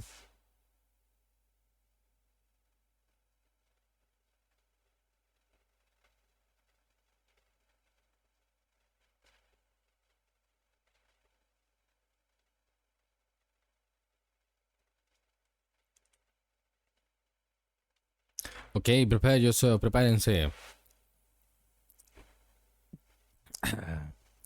Should I read it from my book? I think it's creo que debería leerlo del libro, pero está un poco oscuro. It's a bit dark, so I'm unsure if I can read it from my book. I have the book right here, but you know, tengo el libro aquí, pero está difícil de leer.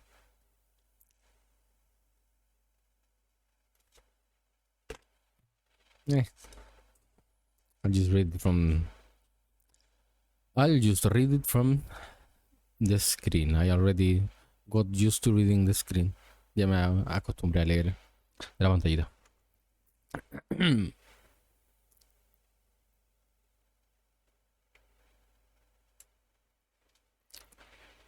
Malatesta. Pensamiento y acción revolucionarios. Primera parte. Para que la anarquía se imponga o simplemente avance por el camino de su realización, se la debe concebir no solo... I heard that sound. Was that one of you? It was Bean! It was Bean! Awesome! I heard the beep and I didn't know what it was. Thank you, Bean. You're the best. Also, I seem to remember you have an application for the server. I need to, click. I need to grant you the role, but it will be granted to you. When I'm done with this. Don't worry.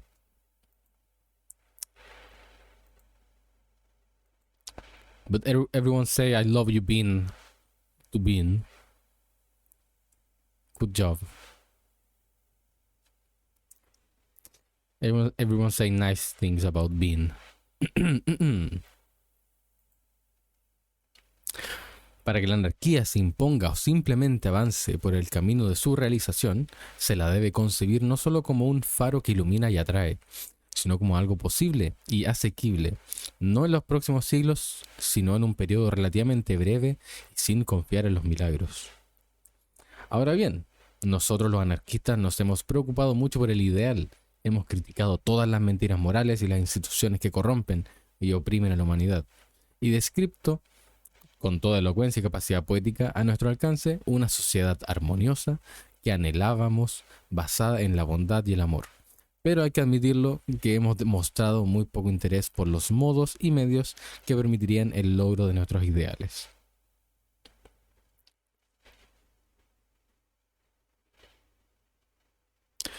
Introducción, anarquismo y anarquía. El anarquismo en su génesis, sus aspiraciones, sus métodos de lucha, no tiene ningún vínculo necesario con ningún sistema filosófico. El anarquismo nació de la rebelión moral contra las injusticias sociales, cuando aparecieron hombres que se sintieron sofocados por el ambiente social en que estaban forzados a vivir y cuya sensibilidad se vio ofendida por el dolor de los demás, como si fuera propio. Y cuando esos hombres se convencieron de que buena parte del dolor humano no es consecuencia fatal de leyes naturales o sobrenaturales inexorables, sino que deriva, en cambio, de hechos sociales dependientes de la voluntad humana y eliminables por obra del hombre, se abrió entonces la vía que debía conducir al anarquismo. Era necesario investigar las causas específicas de los males sociales y los medios para destruirlas. Y cuando algunos creyeron que la causa fundamental del mal era la lucha entre los hombres con el consiguiente dominio de los vencedores y la opresión y explotación de los vencidos, y vieron que este dominio de los primeros y esta sujeción de los segundos, a través de las alternativas históricas, dieron origen a propiedad capitalista y al Estado, y se propusieron abatir al Estado y a la propiedad. Nació el anarquismo. No seguí muy bien en la línea de cómo debía ser pronunciado esto, pero se entendió. Dejando de lado la incierta filosofía, prefiero atenerme a las definiciones vulgares que nos dicen que la anarquía es un modo de convivencia social en el cual los hombres viven como hermanos sin que ninguno pueda oprimir y explotar a los demás, y todos tienen a su disposición los medios que la civilización de la época puede proporcionar para llegar al máximo desarrollo moral y material. Y el anarquismo es el método para realizar la anarquía por medio de la libertad, sin gobierno, es decir, sin órganos autoritarios que por la fuerza, aunque sea con buenos fines, imponen a los demás su propia voluntad.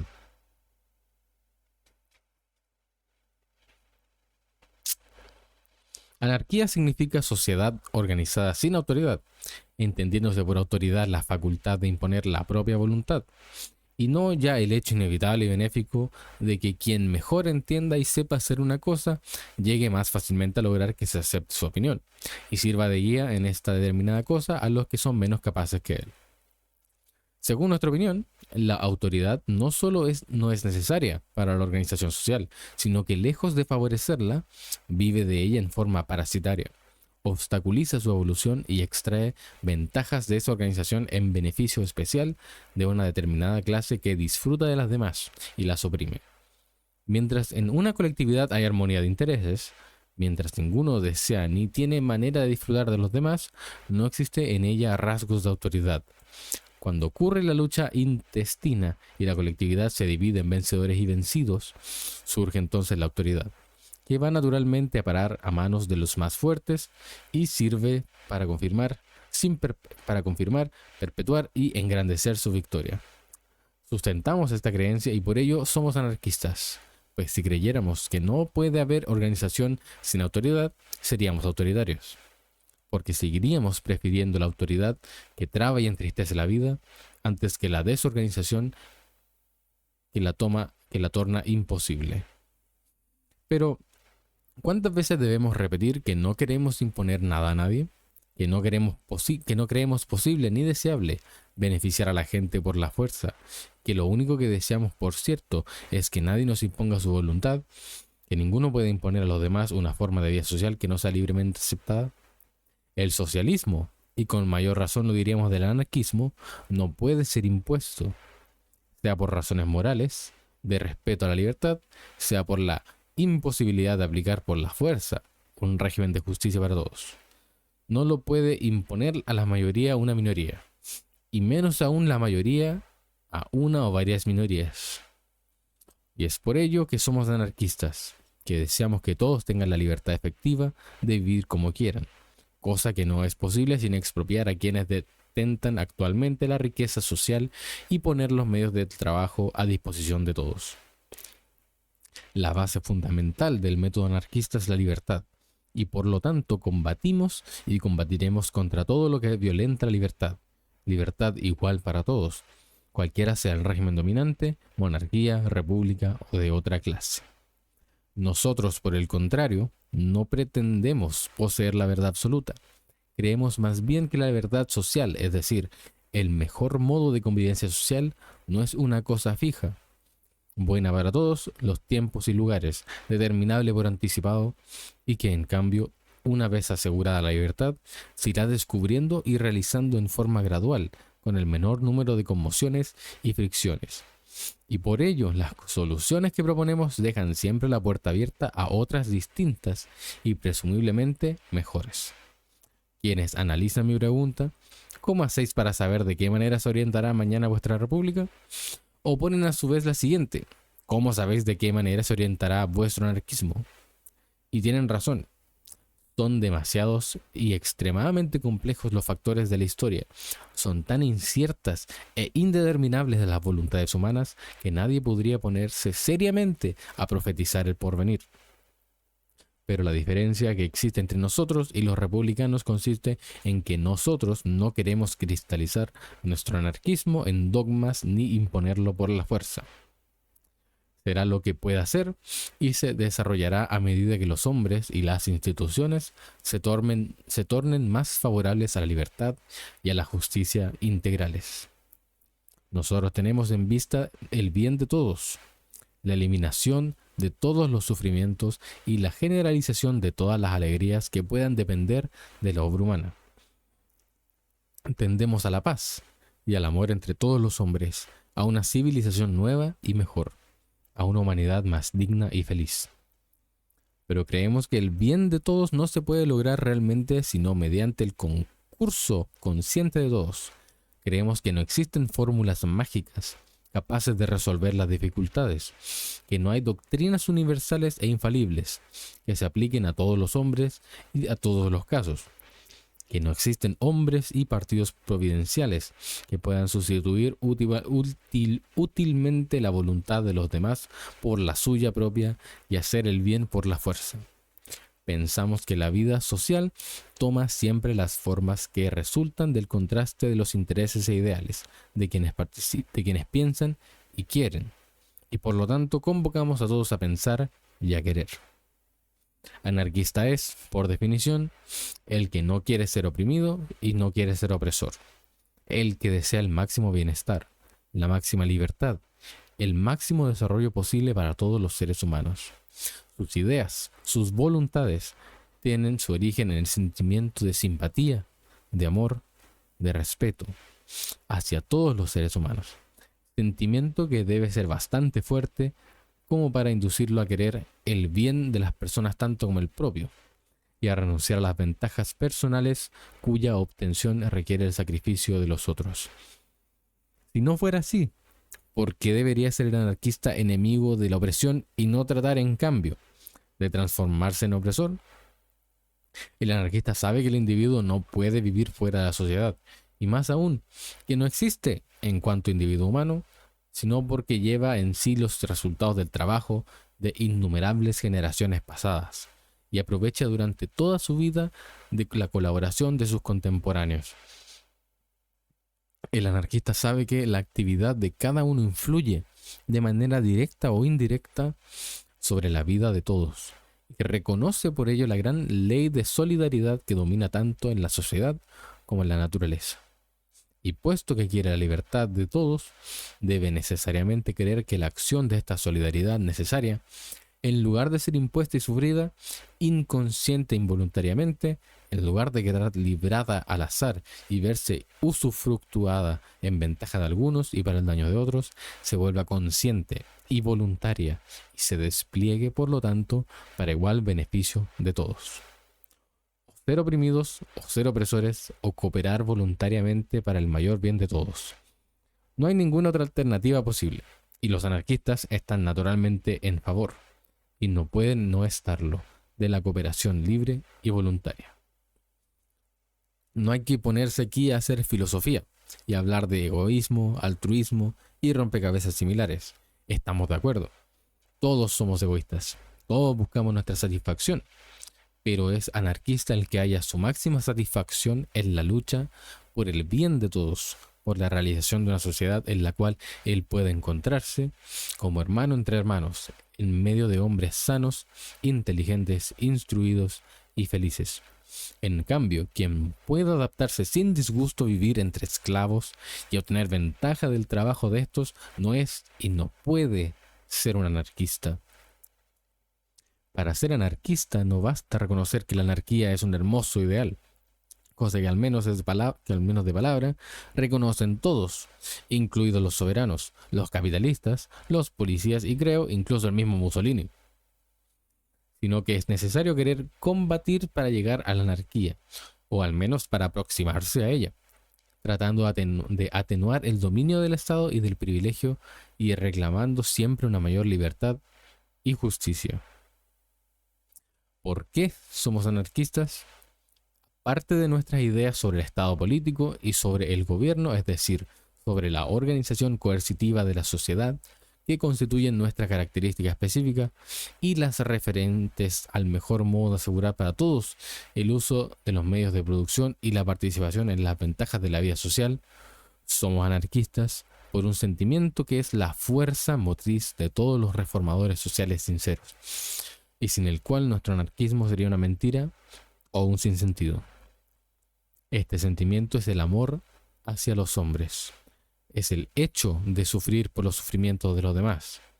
Si yo, ¿cómo no puedo comer con gusto si pienso que hay gente que muere de hambre?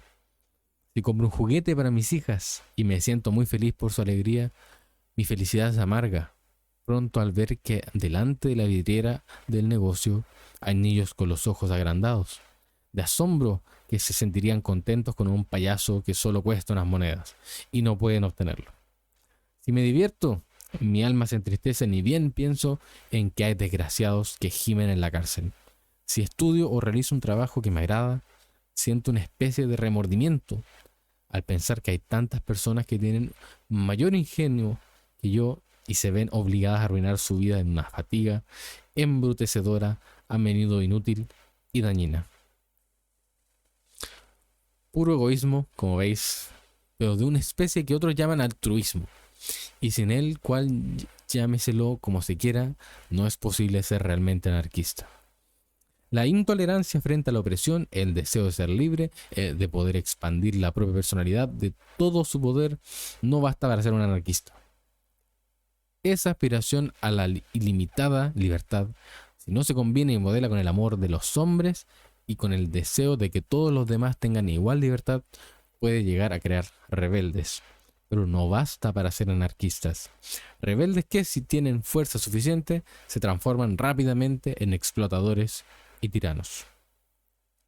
Hay individuos fuertes, inteligentes, apasionados, con grandes necesidades materiales o intelectuales, que encontrándose entre los oprimidos por obra de la suerte, quieren a cualquier costa emanciparse y no sienten repugnancia en transformarse en opresores. Individuos que al encontrarse coartados por la sociedad actual, llegan a despreciar y odiar toda sociedad y al sentir que sería absurdo querer vivir fuera de la colectividad humana, desearían someter a todos los hombres y a toda la sociedad a su voluntad y a la satisfacción de sus pasiones. A veces, cuando se trata de gente instruida, suelen considerarse a sí mismos superhombres. No se sienten embarazados por escrúpulos, desean vivir su vida, se ríen de la revolución y de toda aspiración que ponga sus miras en el futuro. Desean gozar el día de hoy a toda costa y a costa de cualquiera. Sacrificarían a toda la humanidad por una hora, hay quien lo ha dicho exactamente así, de vida intensa. Esos son rebeldes, pero no anarquistas. Tienen una mentalidad y los sentimientos de burgueses frustrados. Y cuando logran éxito se vuelven de hecho burgueses y no de los menos dañinos.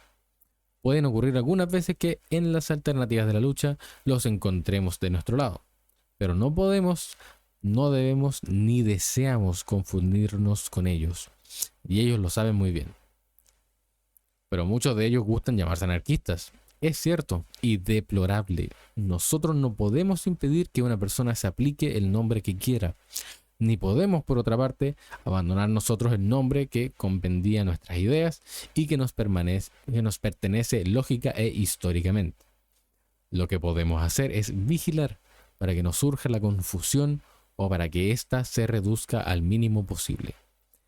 Yo soy anarquista porque me parece que el anarquismo responde mejor que cualquier otro modo de convivencia social a mi deseo del bien de todos, a mi aspiración hacia una sociedad que concilia la libertad de todos con la cooperación y el amor entre los hombres, y no ya porque se trate de una verdad científica y de una ley natural. Me basta que no se contradiga ninguna ley conocida de la naturaleza para considerarla posible y luchar por conquistar la voluntad necesaria para su realización. Yo soy comunista, libertario, se entiende, y estoy en favor del acuerdo y creo que con una descentralización inteligente y un cambio continuo de informaciones que podrían llegar a organizar los necesarios intercambios de productos y a satisfacer las necesidades de todos sin recurrir al símbolo moneda, que está por cierto cargado de inconvenientes y peligros. Aspiro como todo buen comunista a la abolición del dinero. Como todo buen revolucionario, creo que será necesario desarmar a la burguesía desvalorizando todos los signos de riqueza que puedan servir para vivir sin trabajar. Nos ocurre a menudo que decimos el anarquismo es la absolución del gendarme, entendiendo por gendarme cualquier fuerza armada, cualquier fuerza material al servicio de un hombre o de una clase para obligar a los demás a hacer lo que no quieren hacer voluntariamente. Por cierto que esa fórmula no da una idea ni siquiera aproximada de lo que se entiende por anarquía, que es una sociedad fundada sobre el libre acuerdo, en la cual cada individuo pueda lograr el máximo desarrollo posible material, moral e intelectual, y se encuentre en la solidaridad social la garantía de su libertad y bienestar. La supresión de la coerción física no basta para que uno llegue a la dignidad de hombre libre, aprenda a amar a sus semejantes, a respetar en ellos los derechos que quiere que respeten en él, y se rehúse tanto a mandar como a ser mandado. Se puede ser esclavo voluntario por deficiencia y por falta de confianza en sí mismo, como se puede ser tirano por maldad o por inconsciencia, cuando no se encuentra resistencia adecuada.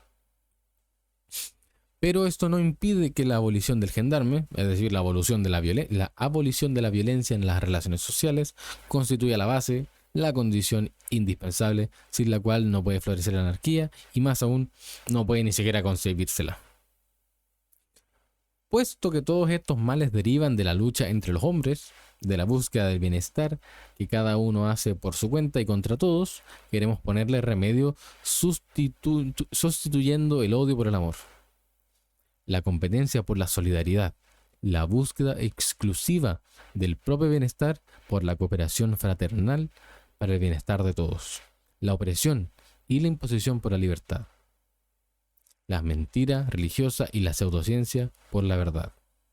Por lo tanto, la abolición de la propiedad privada de la tierra, de las materias primas y de los instrumentos del trabajo para que nadie disponga de recursos que le permitan vivir explotando el trabajo de otros, y todos, al tener garantizados los medios para producir y vivir, sean verdaderamente independientes y puedan asociarse libremente con los demás, en bien del interés común conforme a sus propias simpatías. B. Abolición del gobierno y de todo poder que haga la ley y le imponga a otros. Por ende, abolición de las monarquías, las repúblicas, los parlamentos, los ejércitos, las policías, los jueces y toda otra institución dotada de medios coercitivos.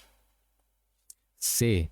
Organización de la vida social por obra de libres asociaciones y federaciones de productores y de consumidores creadas y modificadas según la voluntad de sus componentes, guiados por la ciencia y la experiencia y libres de toda imposición que no derive de las necesidades naturales, a las cuales se somete cada uno voluntariamente, vencido por el sentimiento mismo de la necesidad ineluctable. D. Garantizar los medios de vida, de desarrollo, de bienestar para los niños y para todos los que sean incapaces de proveer a sus necesidades. E. Guerra a las religiones y a todas las mentiras, aunque se oculten bajo el manto de la ciencia. Instrucción científica para todos y hasta sus niveles más elevados. F. Guerra a las rivalidades y a los perjuicios patrióticos.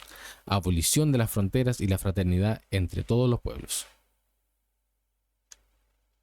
Reconstrucción de la familia, de la manera que resulte de la práctica del amor, libre de todo vínculo legal, y toda opresión económica o física, de todo prejuicio religioso. Queremos abolir radicalmente la dominación y la explotación del hombre sobre el hombre. Queremos que los hombres, hermanados por una solidaridad consciente y deseada, cooperen todos en forma voluntaria para el bienestar de todos. Queremos que la sociedad se constituya con el fin de proporcionar a todos los seres humanos los medios necesarios para que logren el máximo bienestar posible, el máximo desarrollo moral y material posible. Queremos pan, libertad, amor y ciencia para todos.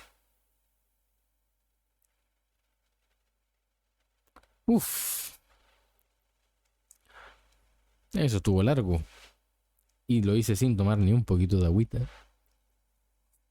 Uy, tu madre, me cayó agüita en la pierna de nuevo. Ah, Dios mío. No. No.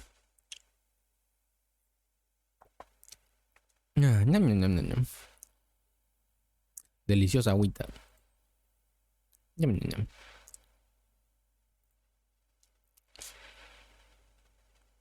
Introductions. Bean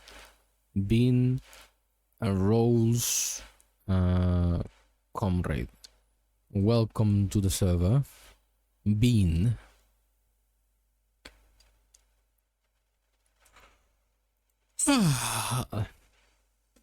Tired. Cansado. Cansadísimo. Pero se debe seguir. Porque yo lo prometí.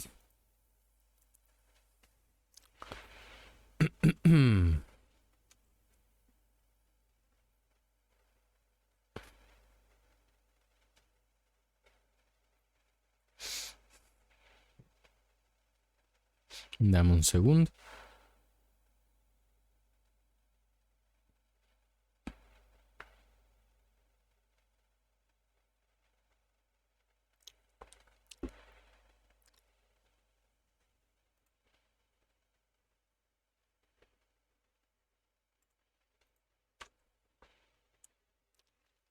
Ok. Oh, voy a revisar Blue Sky.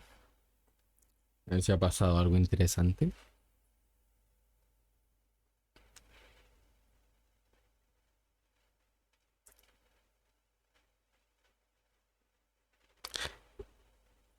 Ñam.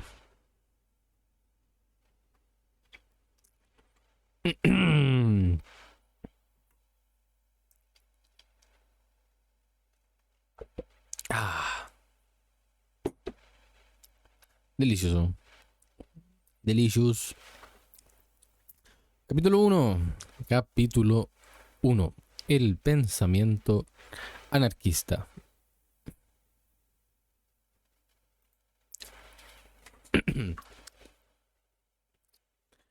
Se puede ser anarquista cualquiera sea el sistema filosófico que se prefiera. Hay anarquistas materialistas y también existen otros que, como yo, sin ningún prejuicio sobre los posibles desarrollos futuros del intelecto humano, prefieren declararse simplemente ignorantes. No se puede comprender, por cierto, cómo es posible conciliar ciertas teorías con la práctica de la vida.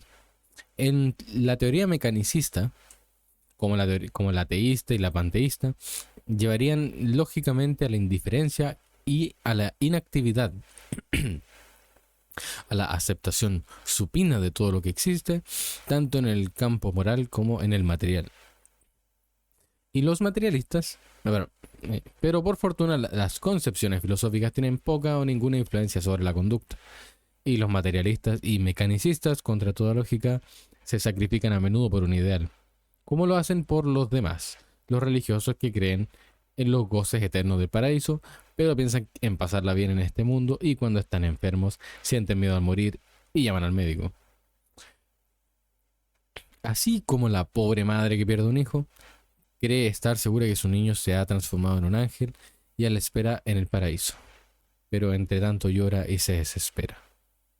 Entre los anarquistas hay quienes gustan calificarse de comunistas, de colectivistas, individualistas o con otras denominaciones.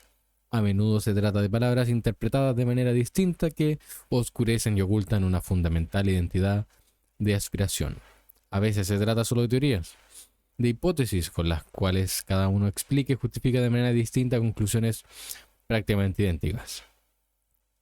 Entre los anarquistas hay los revolucionarios que creen que es necesario abatir por la fuerza a la fuerza que mantiene el orden presente, para crear un ambiente en el cual sea posible la libre evolución de los individuos y de las colectividades. Y hay educacionistas que piensan que solo se puede llegar a la transformación social transformando antes a los individuos por medio de la educación y de la propaganda. Existen partidarios de la no violencia o de la resistencia pasiva que rehuyen la violencia aunque sea para rechazar a la violencia, y existen quienes admiten la necesidad de la violencia, los cuales se dividen a su vez en lo que respecta a la naturaleza, alcance y límites de la violencia lícita. Hay discordancia respecto de la actitud de los anarquistas frente al movimiento sindical, disenso sobre la organización o no organización propia de los anarquistas, diferencias permanentes u ocasionales sobre las relaciones entre los anarquistas y los partidos subversivos. Justamente son estas y otras cuestiones semejantes las que requieren que tratemos de entendernos, o si, según parece, el entendimiento no es posible, hay que aprender a tolerarse, trabajar juntos cuando se está de acuerdo y cuando no, dejar que cada uno haga lo que le parezca sin obstaculizarse unos a otros. Porque en verdad, si se toman en cuenta todos los factores, nadie tiene siempre la razón. El anarquismo se basta moralmente a sí mismo, pero para traducirse en los hechos tiene necesidad de formas concretas de vida material, y es la preferencia de una forma respecto de otra lo que diferencia entre sí a las diversas escuelas anarquistas. El comunismo, el individualismo, el colectivismo, el mutualismo, y todos los programas intermedios y eclécticos no son el campo anarquista, sino el modo que se cree mejor para realizar en la vida económica la libertad y la solidaridad, el modo que se considera más adecuado para la justicia y la libertad de distribuir entre los hombres los medios de producción y los productos del trabajo. Bakunin era anarquista y era colectivista, enemigo encarnizado del comunismo porque veía en él la negación de la libertad y por lo tanto de la dignidad humana. Y con Bakunin, y largo tiempo después de él, fueron colectivistas, propiedad colectiva del suelo, de las materias primas y de los instrumentos de trabajo y asignación del producto integral del trabajo a cada productor, sustraída la cuota necesaria para las cargas sociales.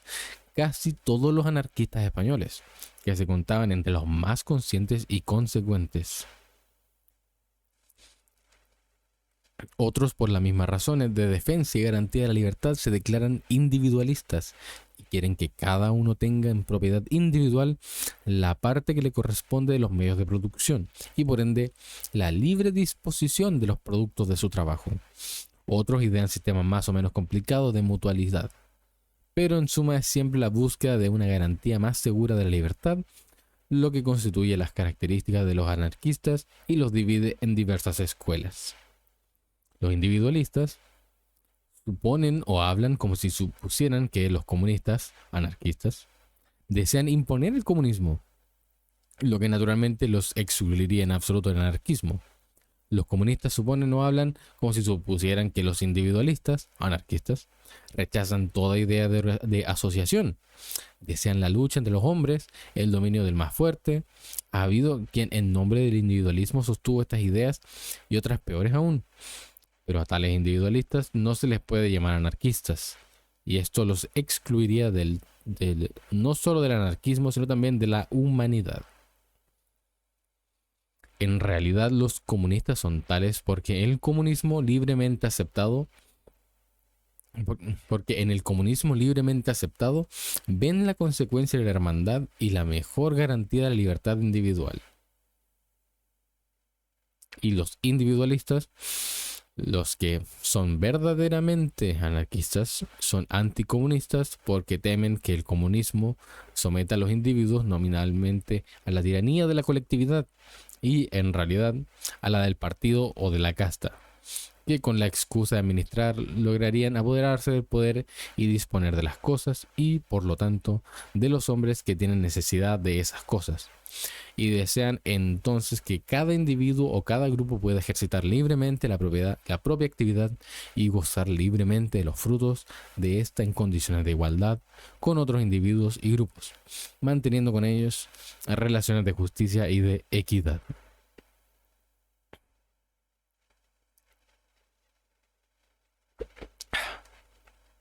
Si es así, resulta claro que no existe una diferencia esencial, solamente que, según los comunistas, la justicia y la equidad son, por las condiciones naturales, irrealizables en el régimen individualista y por ende sería también irrealizable la libertad.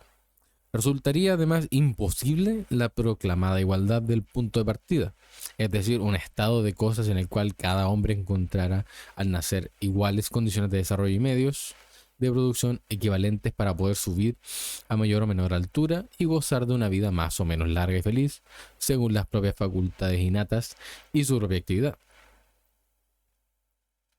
Si en toda la Tierra reinaran las mismas condiciones climáticas, si los suelos fueran igualmente fértiles en todas partes, si las materias primas estuvieran distribuidas en el mundo y al alcance de la mano de quien tiene necesidad de ellas, si la civilización fuera general e igual, y el trabajo de las generaciones pasadas hubiese puesto a todos los países en igualdad de condiciones, si la población estuviese parejamente distribuida sobre toda la superficie habitable, entonces se podría concebir que cada uno, individuo o grupo, encontrase tierra e instrumentos y materias primas para poder trabajar y producir independientemente sin explotar a nadie ni ser explotado.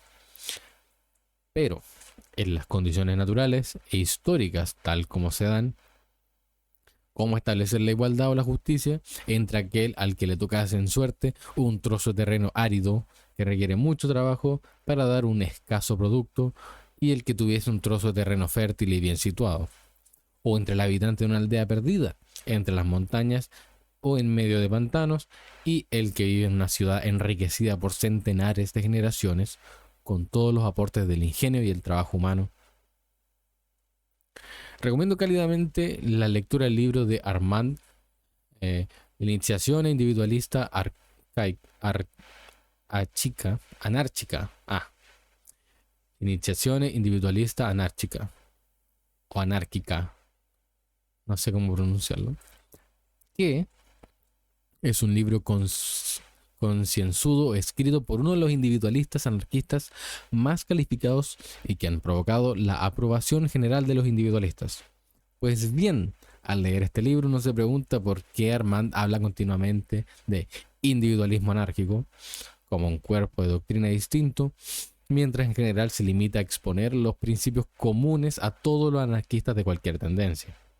En realidad, Armand, que gusta llamarse amoralista, no solo ha hecho una especie de manual de moral anarquista, no anárquica individualista, pero anarquista en general, y más bien que anarquista, moral humana en sentido amplio, porque se funda sobre los sentimientos de hombres que hacen deseable y posible la anarquía.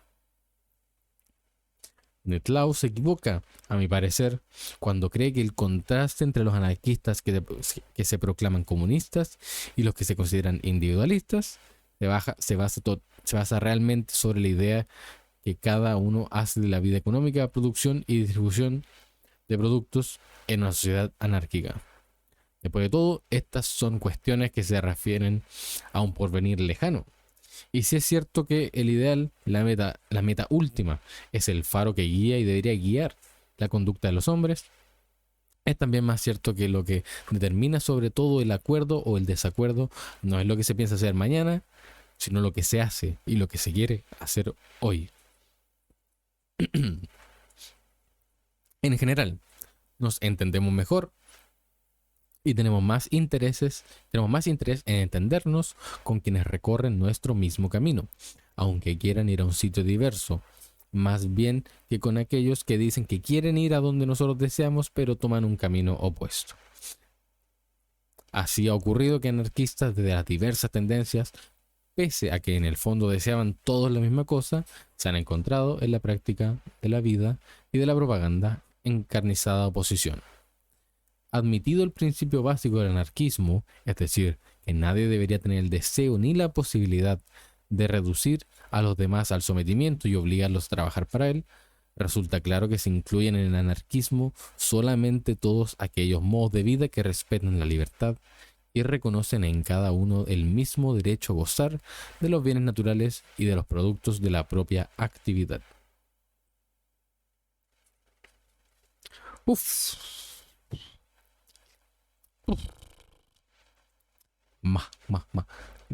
Un poco de... Requiere un poco de ligereza vocal, porque está largo el texto. Está larga la cosa. Oh. Casi me traté de tomar mi tecito inexistente porque me lo tomé hace como 2 horas. Agüita.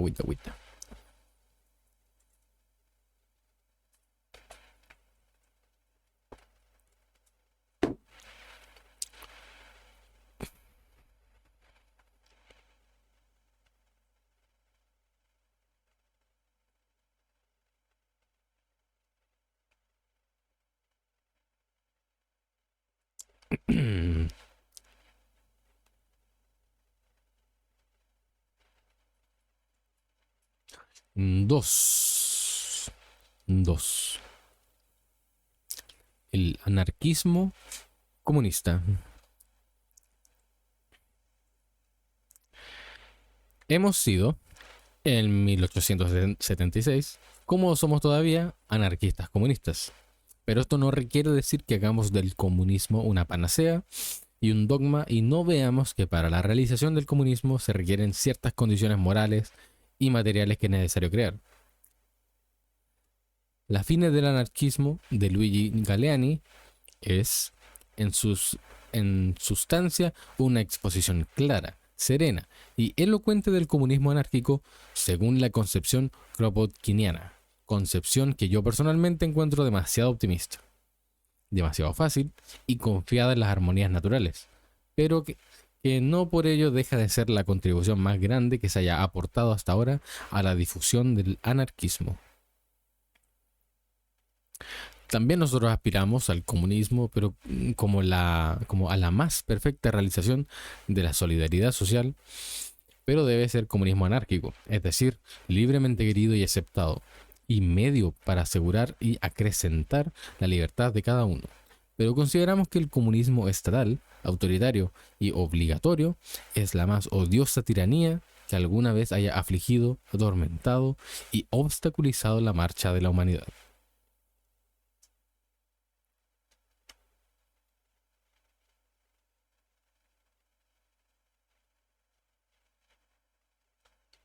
Perdón.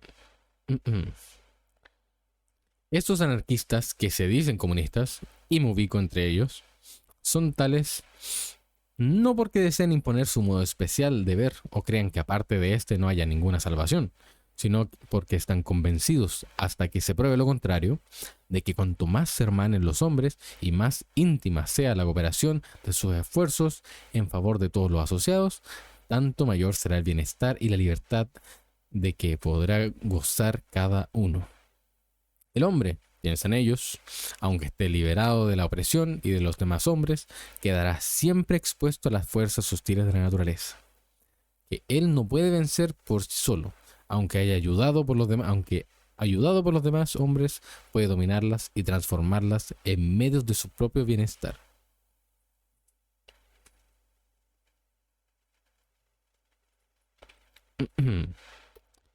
Un hombre que quisiera proveer de sus necesidades materiales trabajando por sí solo sería esclavo de su trabajo. Un campesino, por ejemplo, que quisiera cultivar por sí solo un trozo de tierra, renunciaría a todas las ventajas de la cooperación y se condenaría a una vida miserable. No podría concederse periodos de reposo, viajes, estudios, contactos con la vida múltiple de los vastos agrupamientos humanos. Y no siempre lograría calmar su hambre. Es grotesco pensar que anarquistas, aunque se digan comunistas, y lo sean, deseen vivir en un convento, sometidos a la regla común, a la comida y al vestido uniforme, etc. Pero sería igualmente absurdo pensar que quieran hacer lo que les plazca sin tener en cuenta las necesidades de los demás, el derecho de todos a gozar por una libertad igual. Todo el mundo sabe que Kropotkin, por ejemplo, que se contaba entre los anarquistas más apasionados y elocuentes propagadores de la concepción comunista, fue al mismo tiempo un gran apóstol de la independencia individual y que quería con pasión que todos pudieran desarrollar y satisfacer libremente sus gustos artísticos, dedicarse a las investigaciones científicas, unir armoniosamente el trabajo manual y el intelectual para llegar a ser hombres en el sentido más elevado de la palabra. Además, los comunistas, anarquistas se entiende, creen que a causa de las diferencias naturales de fertilidad, salubridad y ubicación del suelo, sería imposible asegurar individualmente a cada uno iguales condiciones de trabajo y realizar, si no la solidaridad, por lo menos la justicia. Pero al mismo tiempo se dan cuenta de las inmensas dificultades que implica practicar antes de un largo periodo de libre evolución, ese comunismo voluntario universal que ellos consideran como ideal supremo de la humanidad emancipada y hermanada. Y llegan, por lo tanto, a una conclusión que podría expresarse con la siguiente fórmula. En la medida en que se realice el comunismo, será posible realizar el individualismo, es decir, el máximo de solidaridad para gozar del máximo de libertad. El comunismo aparece teóricamente como un sistema ideal, que sustituiría en las relaciones humanas la lucha por la solidaridad, utilizaría de la mejor manera posible las energías naturales y el trabajo humano, y haría de la humanidad una gran familia de hermanos dispuestos a ayudarse y a amarse.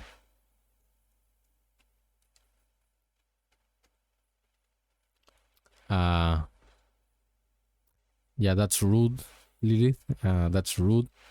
And don't do that again. Maybe go and apologize. No.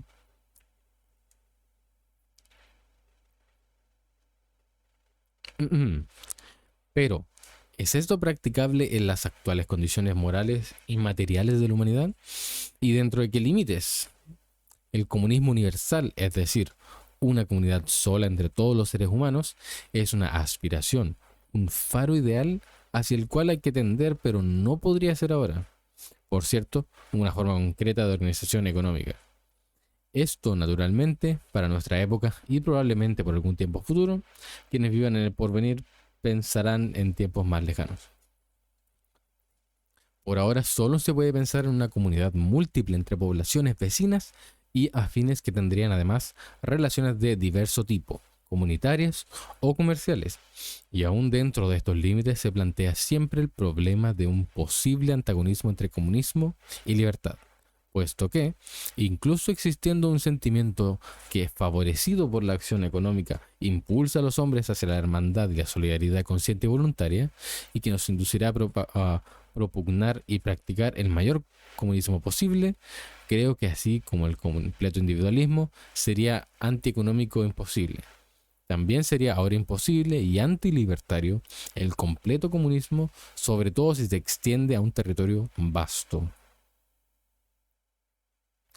Para organizar en gran escala una sociedad comunista sería necesario transformar radicalmente toda la vida económica, los modos de producción, de intercambio y de consumo. Y esto solo se podría hacer gradualmente, a medida que las circunstancias objetivas lo permitieran y la masa fuera comprendiendo las ventajas de tal sistema y supiese manejarlo por sí misma. Si en cambio se quisiese y se pudiese proceder de golpe por la voluntad y la preponderancia de un partido, las masas habituadas a obedecer y servir aceptarían el nuevo modo de vida como una nueva ley impuesta por un nuevo gobierno y esperarían que un poder supremo impusiese a cada uno el modo de producir y midiese su consumo.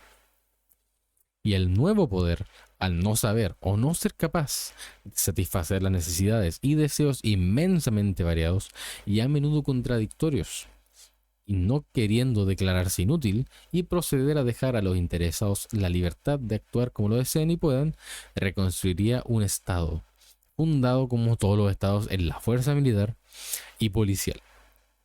Estado que, si lograse durar, solo equivaldría a sustituir los viejos patrones por otros nuevos y más fanáticos, con el pretexto y quizá con la honesta y sincera intención de regenerar el mundo con un nuevo evangelio.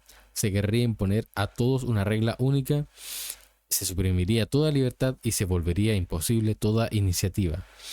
Como consecuencia tendríamos el desaliento y la parálisis de la producción, el comercio clandestino o fraudulento, la prepotencia y la corrupción de la burocracia, la miseria general y en fin el retorno más o menos completo a las condiciones de opresión y explotación que la revolución se proponía abolir.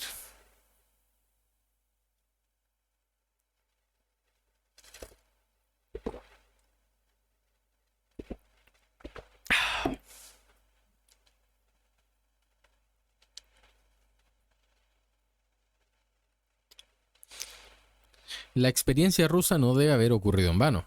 En conclusión, me parece que ningún sistema puede ser vital y liderar realmente a la humanidad de la atávica servidumbre si no es fruto de una libre evolución. Las sociedades humanas, para que sean convivencia de hombres libres que cooperan por el mayor bien de todos y no conventos o despotismos que se mantienen por la superstición religiosa o de fuerza brutal, no deben resultar de la creación artificial de un hombre o de una secta. Tienen que ser resultado de las necesidades y las voluntades coincidentes o contrastantes de todos sus miembros que, aprobando o rechazando, descubren las instituciones que en un momento dado son las mejores posibles y las desarrollan y cambian a medida que cambian las circunstancias y las voluntades. Se puede preferir entonces el comunismo o el individualismo o el colectivismo o cualquier otro sistema imaginable y trabajar con la propaganda y el ejemplo para el triunfo de las propias aspiraciones. Pero hay que cuidarse muy bien, bajo pena de un seguro desastre, de pretender que el propio sistema sea único e infalible, bueno para todos los hombres, en todos los lugares y tiempos, y que se le deba hacer triunfar con métodos que no sean la persuasión que resulta de la evidencia de los hechos. Lo importante, lo indispensable, el punto del cual hay que partir es asegurar a todos los medios que necesitan para ser libres.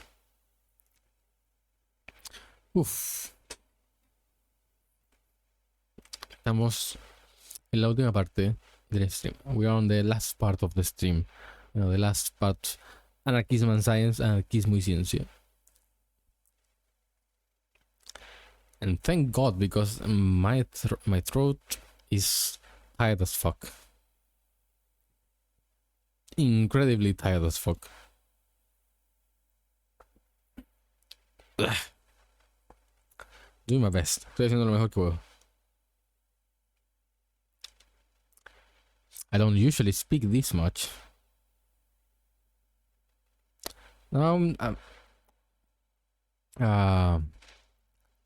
We're still in the first section. Let me grab the physical book.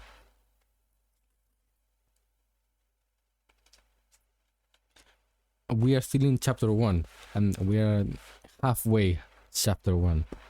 No, it takes it takes more time when you read both in Spanish and English, you know.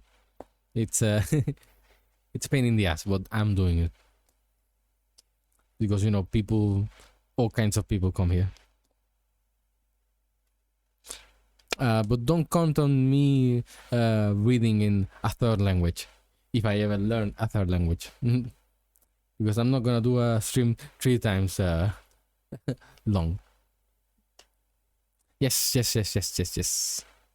Yes, you got it. We are rereading. Wouldn't make sense if I read the first part in English and then the next part in Spanish, and then next part in English as well, and then the next part in Spanish as well. You would have only heard half of the book.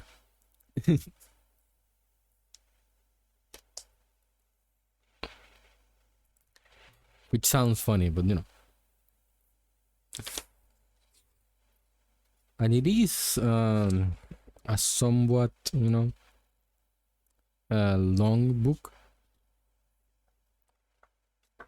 Really small letters, at least on my physical book. Really small letters. I hate small letters. It's 300 pages of small letters. Fuck that.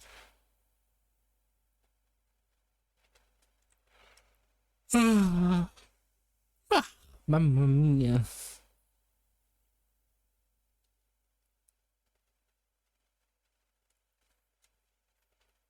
Anyways, como sea, anarquismo y ciencia.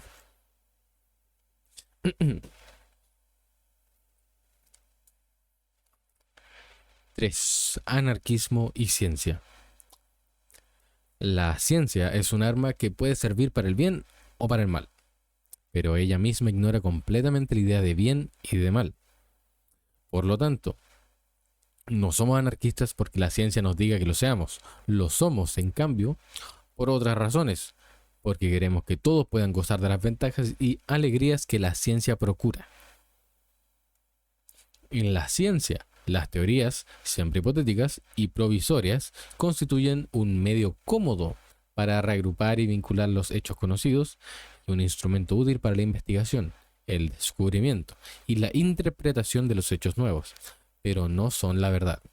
En la vida, quiero decir en la vida social, solo son el revestimiento científico con que a algunos nos gusta recubrir sus deseos y voluntades.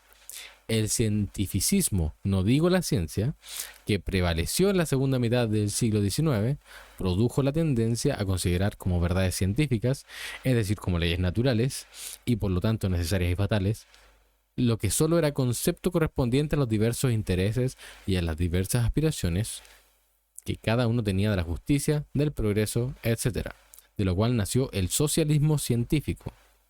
Y también el anarquismo científico, que aunque profesados por nuestros mayores, a mí siempre me parecieron concepciones barrocas. Confundían cosas y conceptos distintos por su naturaleza misma. Pueden estar equivocados o tener razón, pero en todo caso me complazco en haber podido escapar a la moda de la época y por lo tanto a todo dogmatismo y pretensión de poseer la verdad social absoluta. Yo no creo en la infalibilidad de la ciencia, ni en su capacidad de explicarlo todo, ni en su misión de regular la conducta de los hombres, como no creo en la infalibilidad del Papa, en la moral revelada y en el origen divino de las sagradas escrituras. Yo solo creo en las cosas que pueden probarse, pero sé muy bien que las pruebas son algo relativo, pueden superarse y anularse continuamente mediante otros hechos probados, cosa que en verdad suele ocurrir y creo, por lo tanto, que la duda debe ser la posición mental de quien aspire a aproximarse cada vez más a la verdad, o, por lo menos, a esa porción de verdad que es posible alcanzar. A la voluntad de creer, que no puede ser más que la voluntad de anular la propia razón, opongo la voluntad de saber, que deja abierto ante nosotros el campo ilimitado de la investigación y el descubrimiento. Pero como ya he dicho, solo admito lo que puede probarse de modo de satisfacer mi razón, y solo lo admito provisoriamente, relativamente, siempre en espera de nuevas verdades más verdaderas que las adquiridas hasta ahora. Nada de fe, entonces, en el sentido religioso de la palabra. También yo digo a veces que es necesaria la fe, que en la lucha por el bien se requieren hombres de fe segura, que se mantengan firmes en la borrasca como una torre cuya cima nunca oscila con el soplo de los vientos.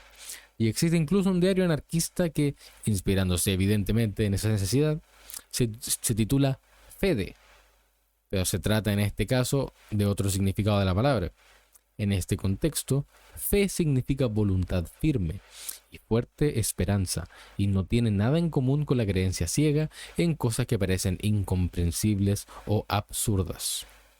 Pero, ¿cómo concilio esta incredulidad en la religión y esta duda, que llamarían sistemática, respecto de los resultados definitivos de la ciencia, con una norma moral y con la firme voluntad y la fuerte esperanza de realizar mi ideal de libertad, de justicia y de fraternidad humana?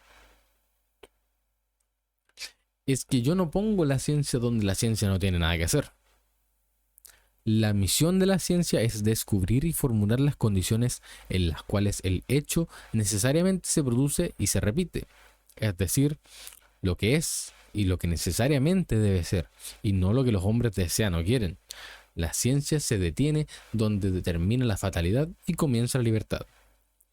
Sirve al hombre porque le impide perderse en las quimeras imposibles y a la vez le proporciona los medios para ampliar el tiempo que corresponde a la libre voluntad, capacidad de querer que distingue a los hombres y quizás en grados diversos a todos los animales, de las cosas inertes y de las fuerzas inconscientes. En esta facultad de querer es donde hay que buscar las fuentes de la moral, las reglas de la conducta. Yo protesto contra la calificación de dogmático, porque pese a estar firme y decidido en lo que pienso, siempre siento dudas en lo que sé, y pienso que, pese a todos los esfuerzos realizados para comprender y explicar el universo, no se ha llegado hasta ahora, no digamos a la certeza, sino ni siquiera a una probabilidad de ella. Y no sé si la inteligencia humana podrá llegar a ella alguna vez. En cambio, la calificación de mentalidad cientifista no me desagrada en absoluto y me placería merecerla. En efecto, la mentalidad cientificista es la que busca la verdad con método positivo, racional y experimental.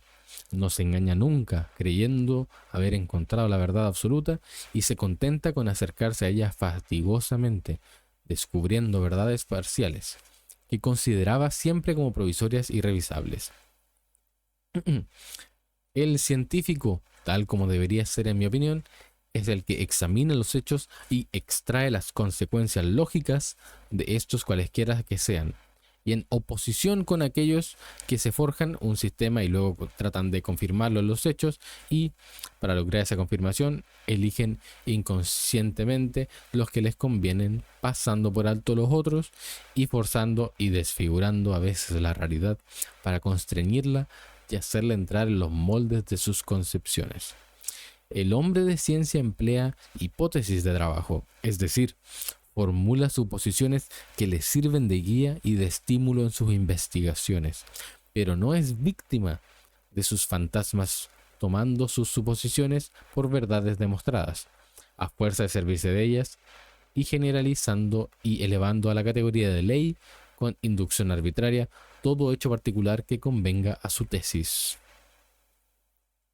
El cientificismo que yo rechazo y que provocado y alimentado por el entusiasmo que siguió a los descubrimientos verdaderamente maravillosos que se realizaron en aquella época en el campo de la físico-química y de la historia natural, dominó los espíritus de la segunda mitad del siglo pasado, es la creencia en que la ciencia lo sea todo y todo lo que pueda. Es el aceptar como verdades definitivas, como dogmas, todos los descubrimientos parciales. Es el confundir la ciencia con la moral, la fuerza en el sentido mecánico de la palabra, que es una entidad definible y mensurable con las fuerzas morales, la naturaleza con el pensamiento, la ley natural con la voluntad. Tal actitud conduce lógicamente al fatalismo, es decir, a la negación de la voluntad y de la libertad. Kropotkin, en su intento de fijar el lugar del anarquismo en la ciencia moderna, encuentra que el anarquismo es una concepción del universo, basada sobre la interpretación mecánica de los fenómenos que abrazan toda la naturaleza, sin excluir la vida de la sociedad. Esto es filosofía, aceptable o no, pero no es ciertamente ciencia ni anarquismo. La ciencia es la recolección y la sistematización de lo que se sabe o de lo que se cree saber. Enuncia el hecho y se trata de descubrir la ley de éste, es decir, las condiciones en las cuales el hecho ocurre y se repite necesariamente. La ciencia satisface ciertas necesidades intelectuales y es, al mismo tiempo, eficacísimo instrumento de poder. Mientras indica que las leyes naturales el límite del arbitrario humano, hace aumentar la libertad efectiva del hombre al proporcionarle la manera de usufructuar esas leyes en ventaja propia. La ciencia es igual para todos y sirve indiferentemente para el bien y para el mal, para la liberación y para la opresión. La filosofía puede ser una explicación hipotética de lo que se sabe o un intento de adivinar lo que no se sabe. Plantea los problemas que escapan, por lo menos hasta ahora, a la competencia de la ciencia e imagina soluciones que, por no ser susceptibles de prueba, en el estado actual de los conocimientos varían y se contradicen de filósofo a filósofo. Cuando no se transforma en un juego de palabras, es un fenómeno de ilusionismo. Puede servir de estímulo y de guía para la ciencia, pero no es la ciencia. El anarquismo es, en cambio, una aspiración humana que no se funda sobre ninguna necesidad natural, verdadera o supuesta, y que podrá realizarse según la voluntad humana. Aprovecha los medios que la ciencia proporciona al hombre en la lucha contra la naturaleza y contra las voluntades contrastantes. Puede sacar provecho de los progresos del pensamiento filosófico cuando estos sirvan para enseñar a los hombres a razonar mejor y a distinguir con más precisión lo real de lo fantástico, pero no se puede confundir, sin caer en lo absurdo, ni con la ciencia ni con ningún sistema filosófico. Veamos si realmente la concepción mecánica del universo explica hechos conocidos. Veremos luego si se puede por lo menos conciliar, hacerla coexistir lógicamente con el anarquismo o con cualquier aspiración a un estado de cosas distinto al que existe. El principio fundamental de la mecánica es la conservación de la energía. Nada se crea y nada se destruye. Un cuerpo no puede ceder calor a otro sin enfriarse en la misma medida. Una forma de energía no puede transformarse en otra. Movimiento en calor, calor en electricidad, o viceversa, etc. Sin que lo que se adquiere de una manera se pierda de otra. En síntesis, en toda la naturaleza física se verifica el mismo y conocidísimo hecho de que si uno tiene 10 centavos y gasta 5, solo le quedan 5, ni uno más ni uno menos. En cambio, si uno tiene una idea, la puede comunicar a 1.000.000 de personas sin perder nada de ella. Y cuando más se propaga esa idea, tanta mayor fuerza y eficacia adquiere. Un maestro enseña a otro lo que él sabe. No por ello se vuelve menos sabio, sino por el contrario, al enseñar aprende mejor y enriquece su mente. Si un trozo de plomo lanzado por una mano homicida trunca la vida de un hombre de genio, la ciencia podrá explicar en qué se transforman todos los elementos materiales, todas las energías físicas que existían en el muerto cuando estaba vivo, y de demostrar que después de desintegrado el cadáver no queda nada del hombre en la forma que antes tenía, pero que al mismo tiempo nada se ha perdido materialmente, porque cada átomo de aquel cuerpo reaparece con todas sus energías en otras combinaciones. Pero las ideas que aquel genio lanzó al mundo, los inventos que realizó, subsisten y se propagan y pueden tener una enorme fuerza, mientras que, por otra parte, las ideas que todavía maduraban en él y que se habrían desarrollado en él si él no hubiese muerto, están perdidas y ya no será posible reencontrarlas. ¿Puede explicar la mecánica este poder, esta cualidad específica de los productos mentales? No se me pida, por favor, que explique de otra manera este hecho que la mecánica no logre explicar. Yo no soy un filósofo, pero no es necesario ser filósofo para ver ciertos problemas que más o menos atormentan a todas las mentes pensantes. Y el no saber resolver un problema no lo obliga a uno a aceptar soluciones que no lo satisfacen. Tanto más que las soluciones que ofrecen los filósofos son muchas y se contradicen entre sí. Y veamos ahora si el mecanicismo es conciliable con el anarquismo. En la concepción mecánica, como por lo demás en la concepción teísta, todo es necesario, todo es fatal, nada puede ser diferente de lo que es. De hecho, si nada se crea ni se destruye, si la materia y la energía, sean lo que fueren, son cantidades fijas sometidas a las leyes mecánicas, todos los fenómenos están combinados entre sí de una manera inalterable.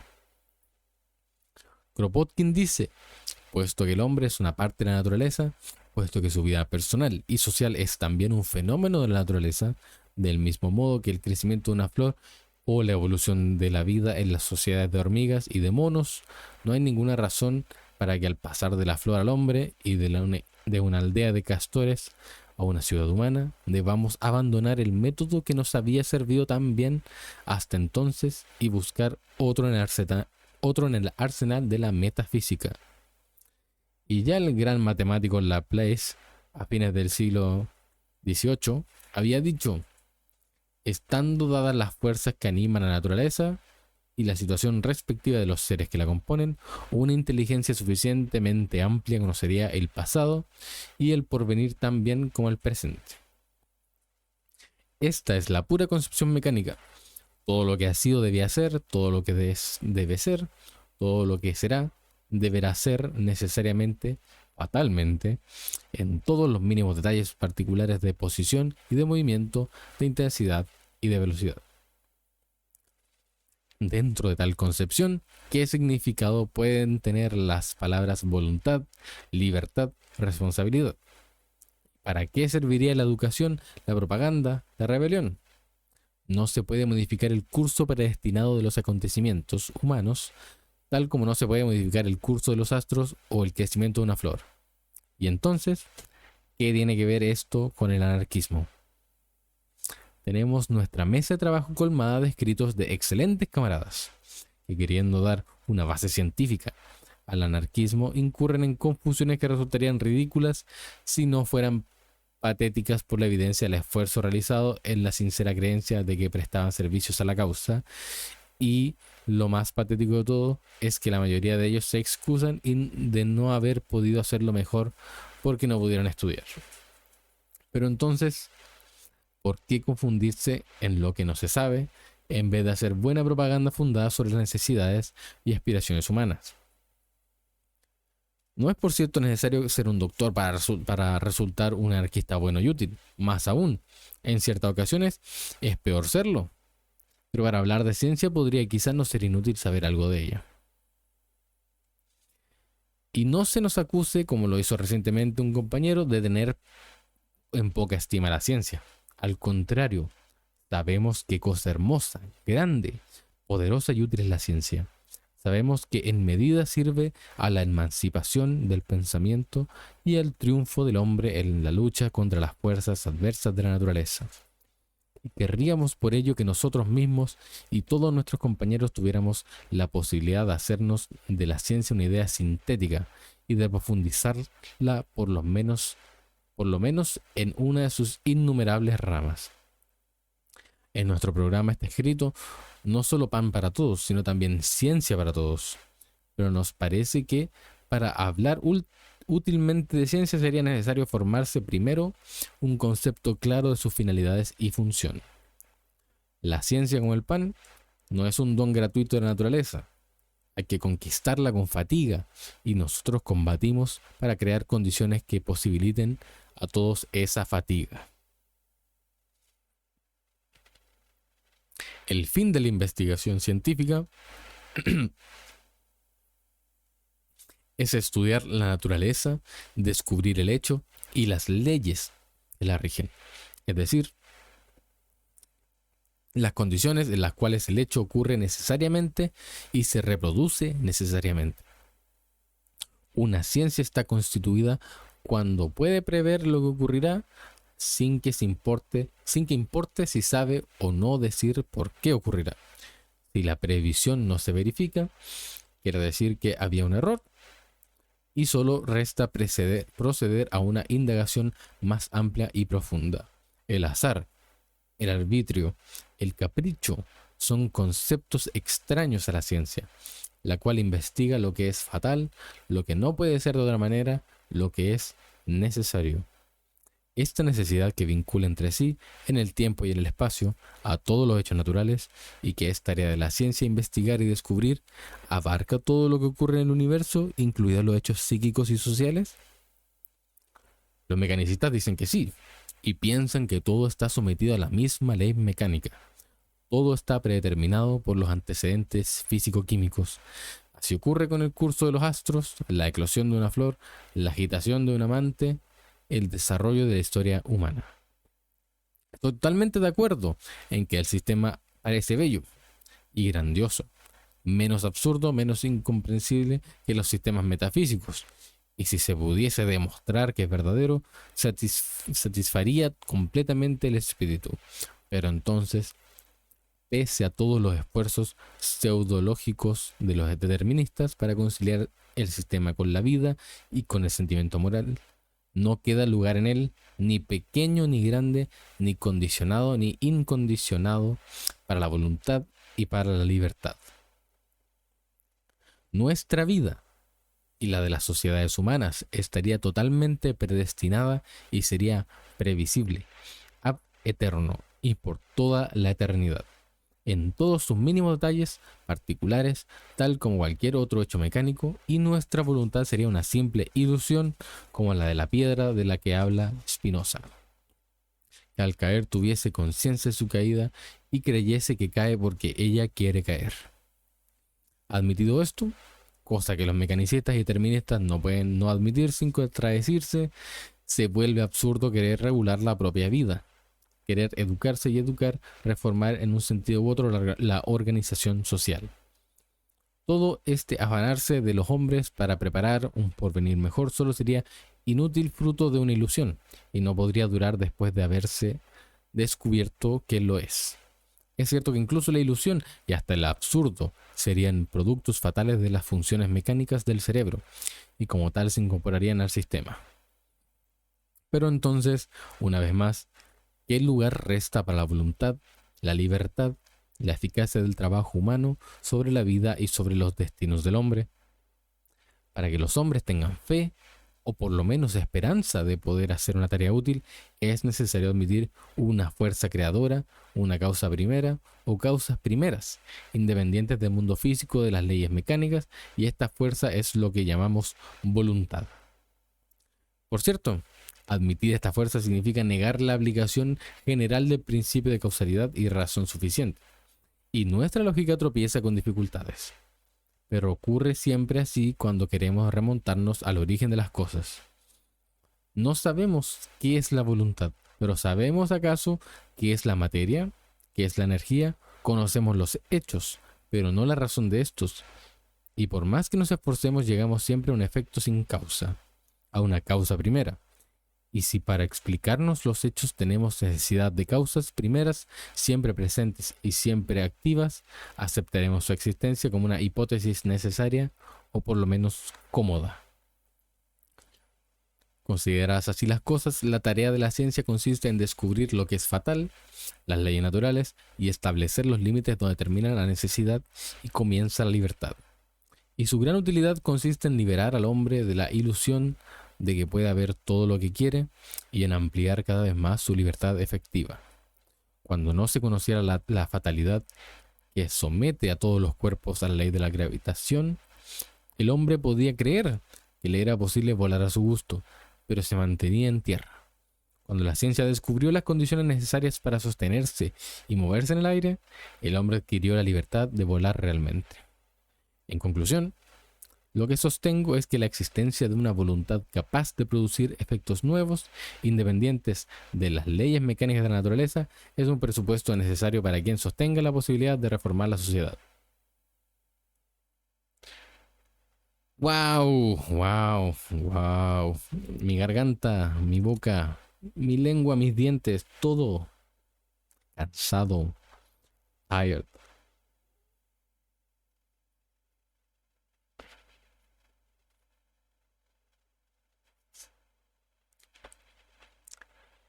Tired, tired, tired, tired, tired, tired, tired.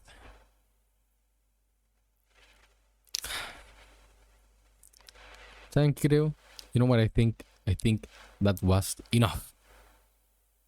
I think that was enough. If I keep going tomorrow, I'll have no voice.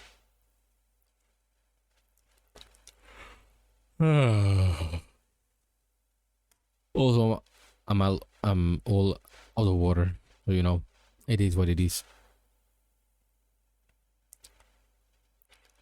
Así que creo que con eso deberíamos darle finalizado la lectura. I think we should give for finalize today's lecture. And just for today. Is that okay with you all? You have no choice. Don't worry. You have no choice in the matter.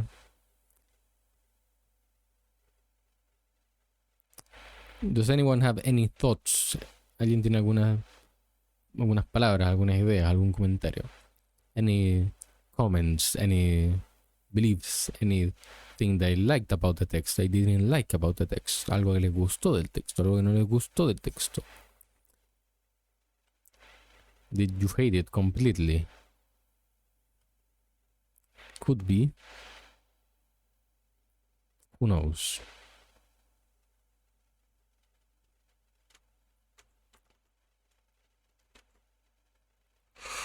Ay, ay, ay.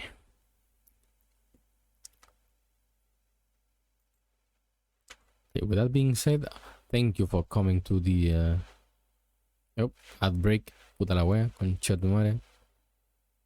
Démosle un segundo al ad break.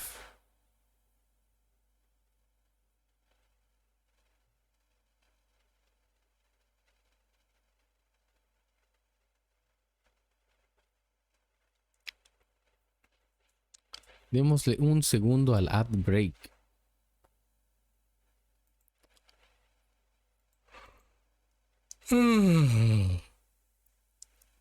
You know what? Even if I suffered through it, it was a fun time. You know, we all learn. I learn. You learn. The hedgehog learns. Everyone learns.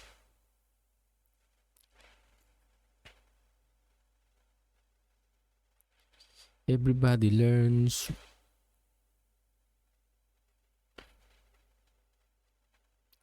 We all learn. Special thanks to Bean, of course, for just, you know, following and staying on here all stream like a champ.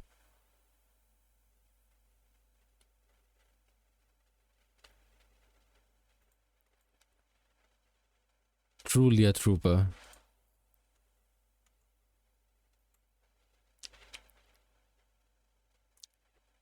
Everyone should be like Bean.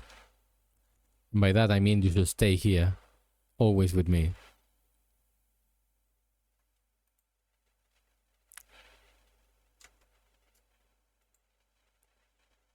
You're doing writing on your side for your video game. Tell me everything about it.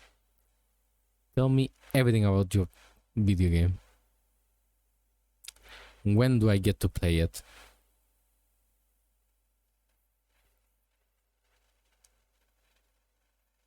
Ha ha ha.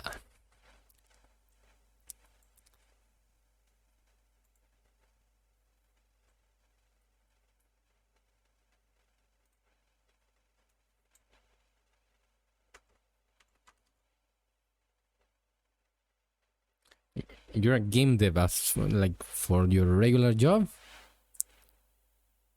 Cat boy with a chainsaw sword. That's a recipe for success.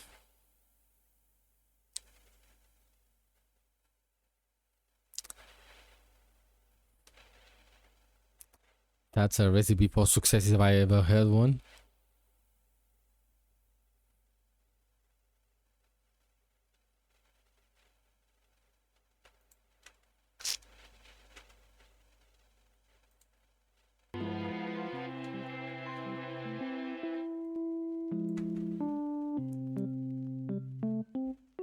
A little self-indulgent. What do you mean by that?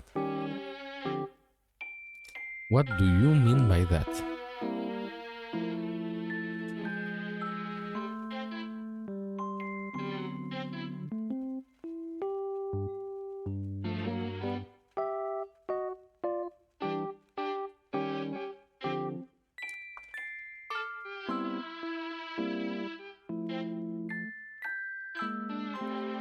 Hey, who doesn't?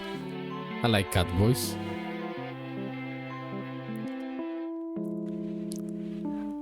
I would do things I cannot say here to a cat boy. Now, Twitch would ban me if I said what I would do to a cat boy.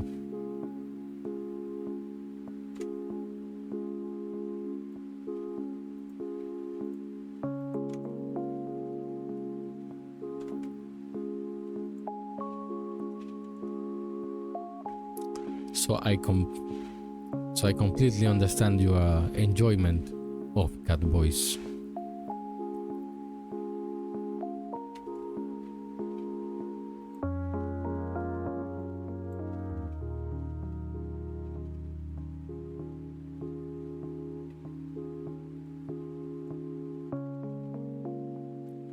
Next time, I'm unsure when, we will keep reading. I'm unsure, maybe I should like separate the streams, one for English, one for Spanish, or maybe I should not read three text three parts at once and just go one then the other, Spanish, English, Spanish, English.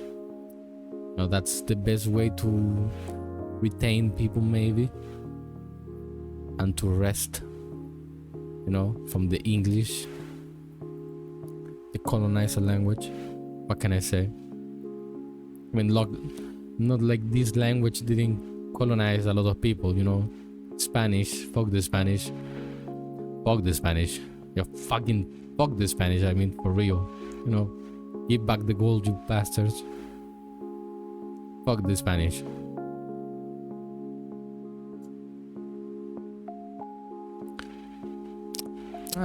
A lot of people come here and they speak English. I've done that to myself, by tweeting or shitting on Blue Sky using only English. So also a lot of my friends only speak English. Yeah, it makes sense. I'm unsure if I have the energy to like split the video. I feel tempted to just upload the whole thing and fuck off. But yeah, I agree that's the best idea. You have a good idea.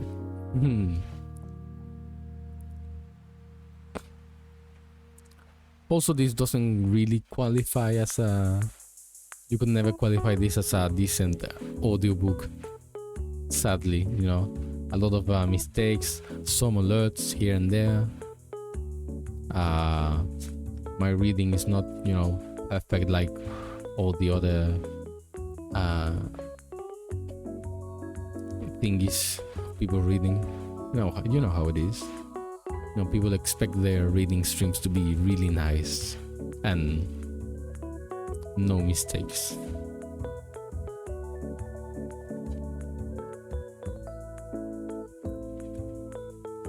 This reading is for my own benefit and the benefit of anyone who's willing to hear. That's just how it is. My stream is for the benefit of Bean, only Bean. In Bean we trust. everyone here loves Bean.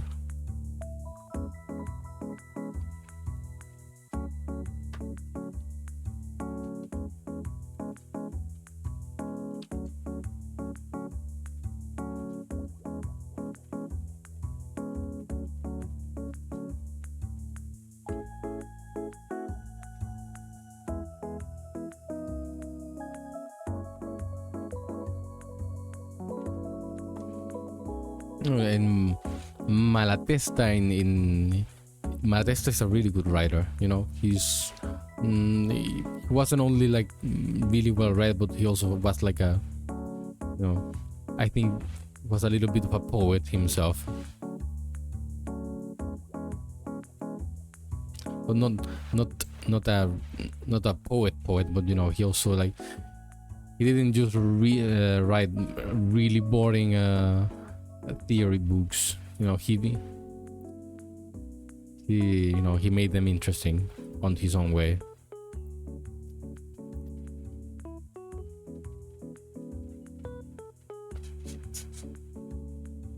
He also puts a lot of emphasis in love. Love is a big emphasis on the things he writes. You know, you can't be a commie or an anarchist or whatever other kind of leftist if you don't have love.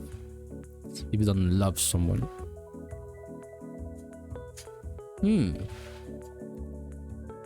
I've not read Camus, but you know, maybe I should. If you have a favorite book, maybe you could recommend it to me, and I'll give it a looky.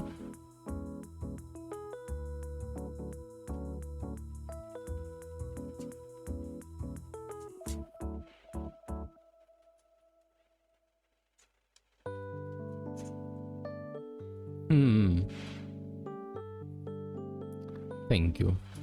You're being awfully cute.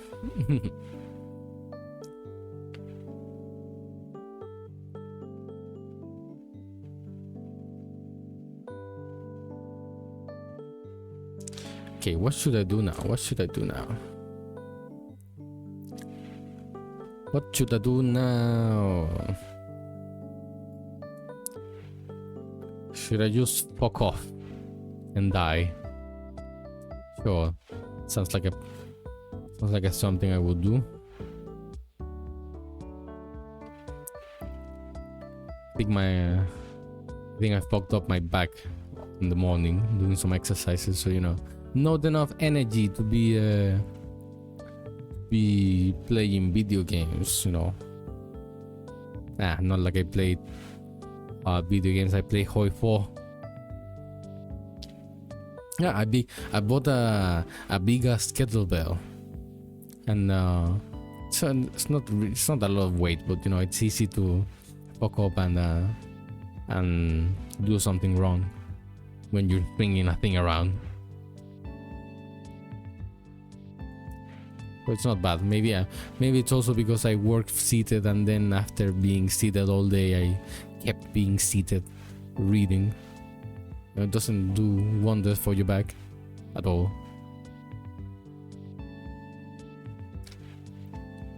Well, you know, we got to meet Bean. We got to meet Bean and hang out with Bean. So the stream is worth it.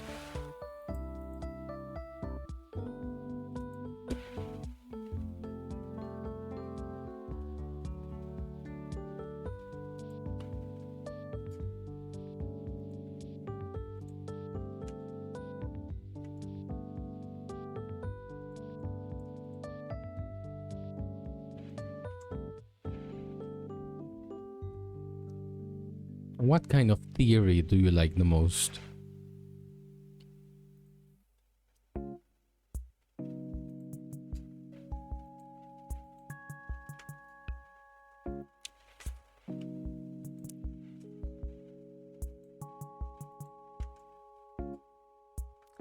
I don't know specifically what kind of lefty you are, so you know, it could always be you know, a posadist or something like that.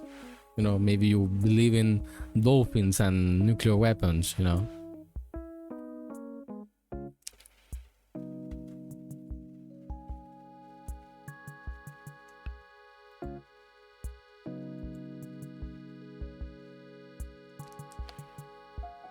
Do you like nuclear weapons and dolphins?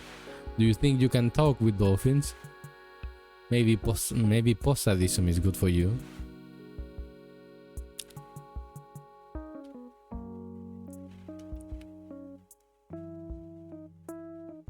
Who doesn't like dolphins?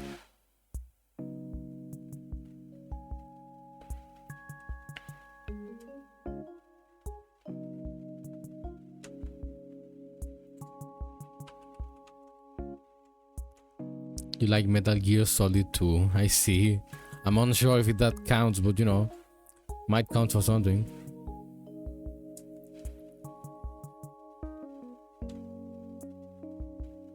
Sure. Let's say it counts.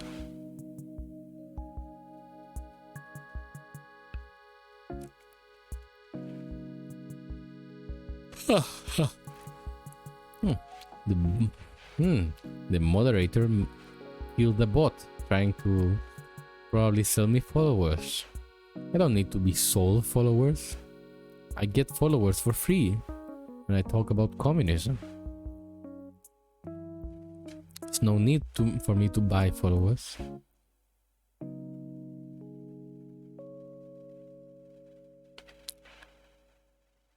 I just risked all my followers. I risked them with the theism and the communism. And they love me. I'm sure they do. Some of them might. Okay, I think I'm rambling enough. I think maybe I should go. I think I'm rambling too long. Yep. Maybe it's for the best. So we are gonna, I'm gonna open Twitch. And I'm gonna see if there's anyone who we can raid. I'm gonna raid someone. Because sharing is caring. And we need to share the viewers. Let's see if there's any communists over here. There any communist over here? Yes, there is a communist. I don't know if you know her. Raid.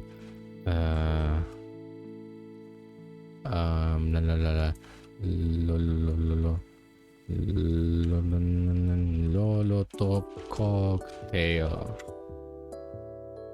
Yes, the world only Molotov cocktail VTuber.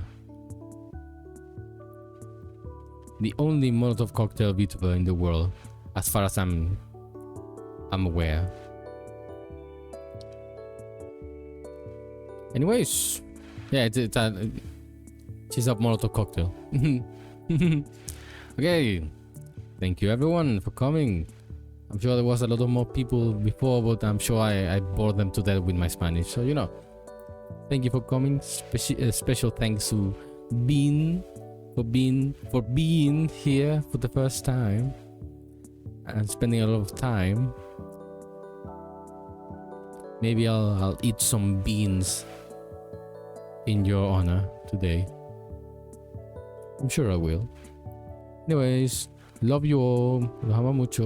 Besitos. Bye. Thank you. Bye. Bye. Bye. Bye. Bye. Bye. Bye. Adiós.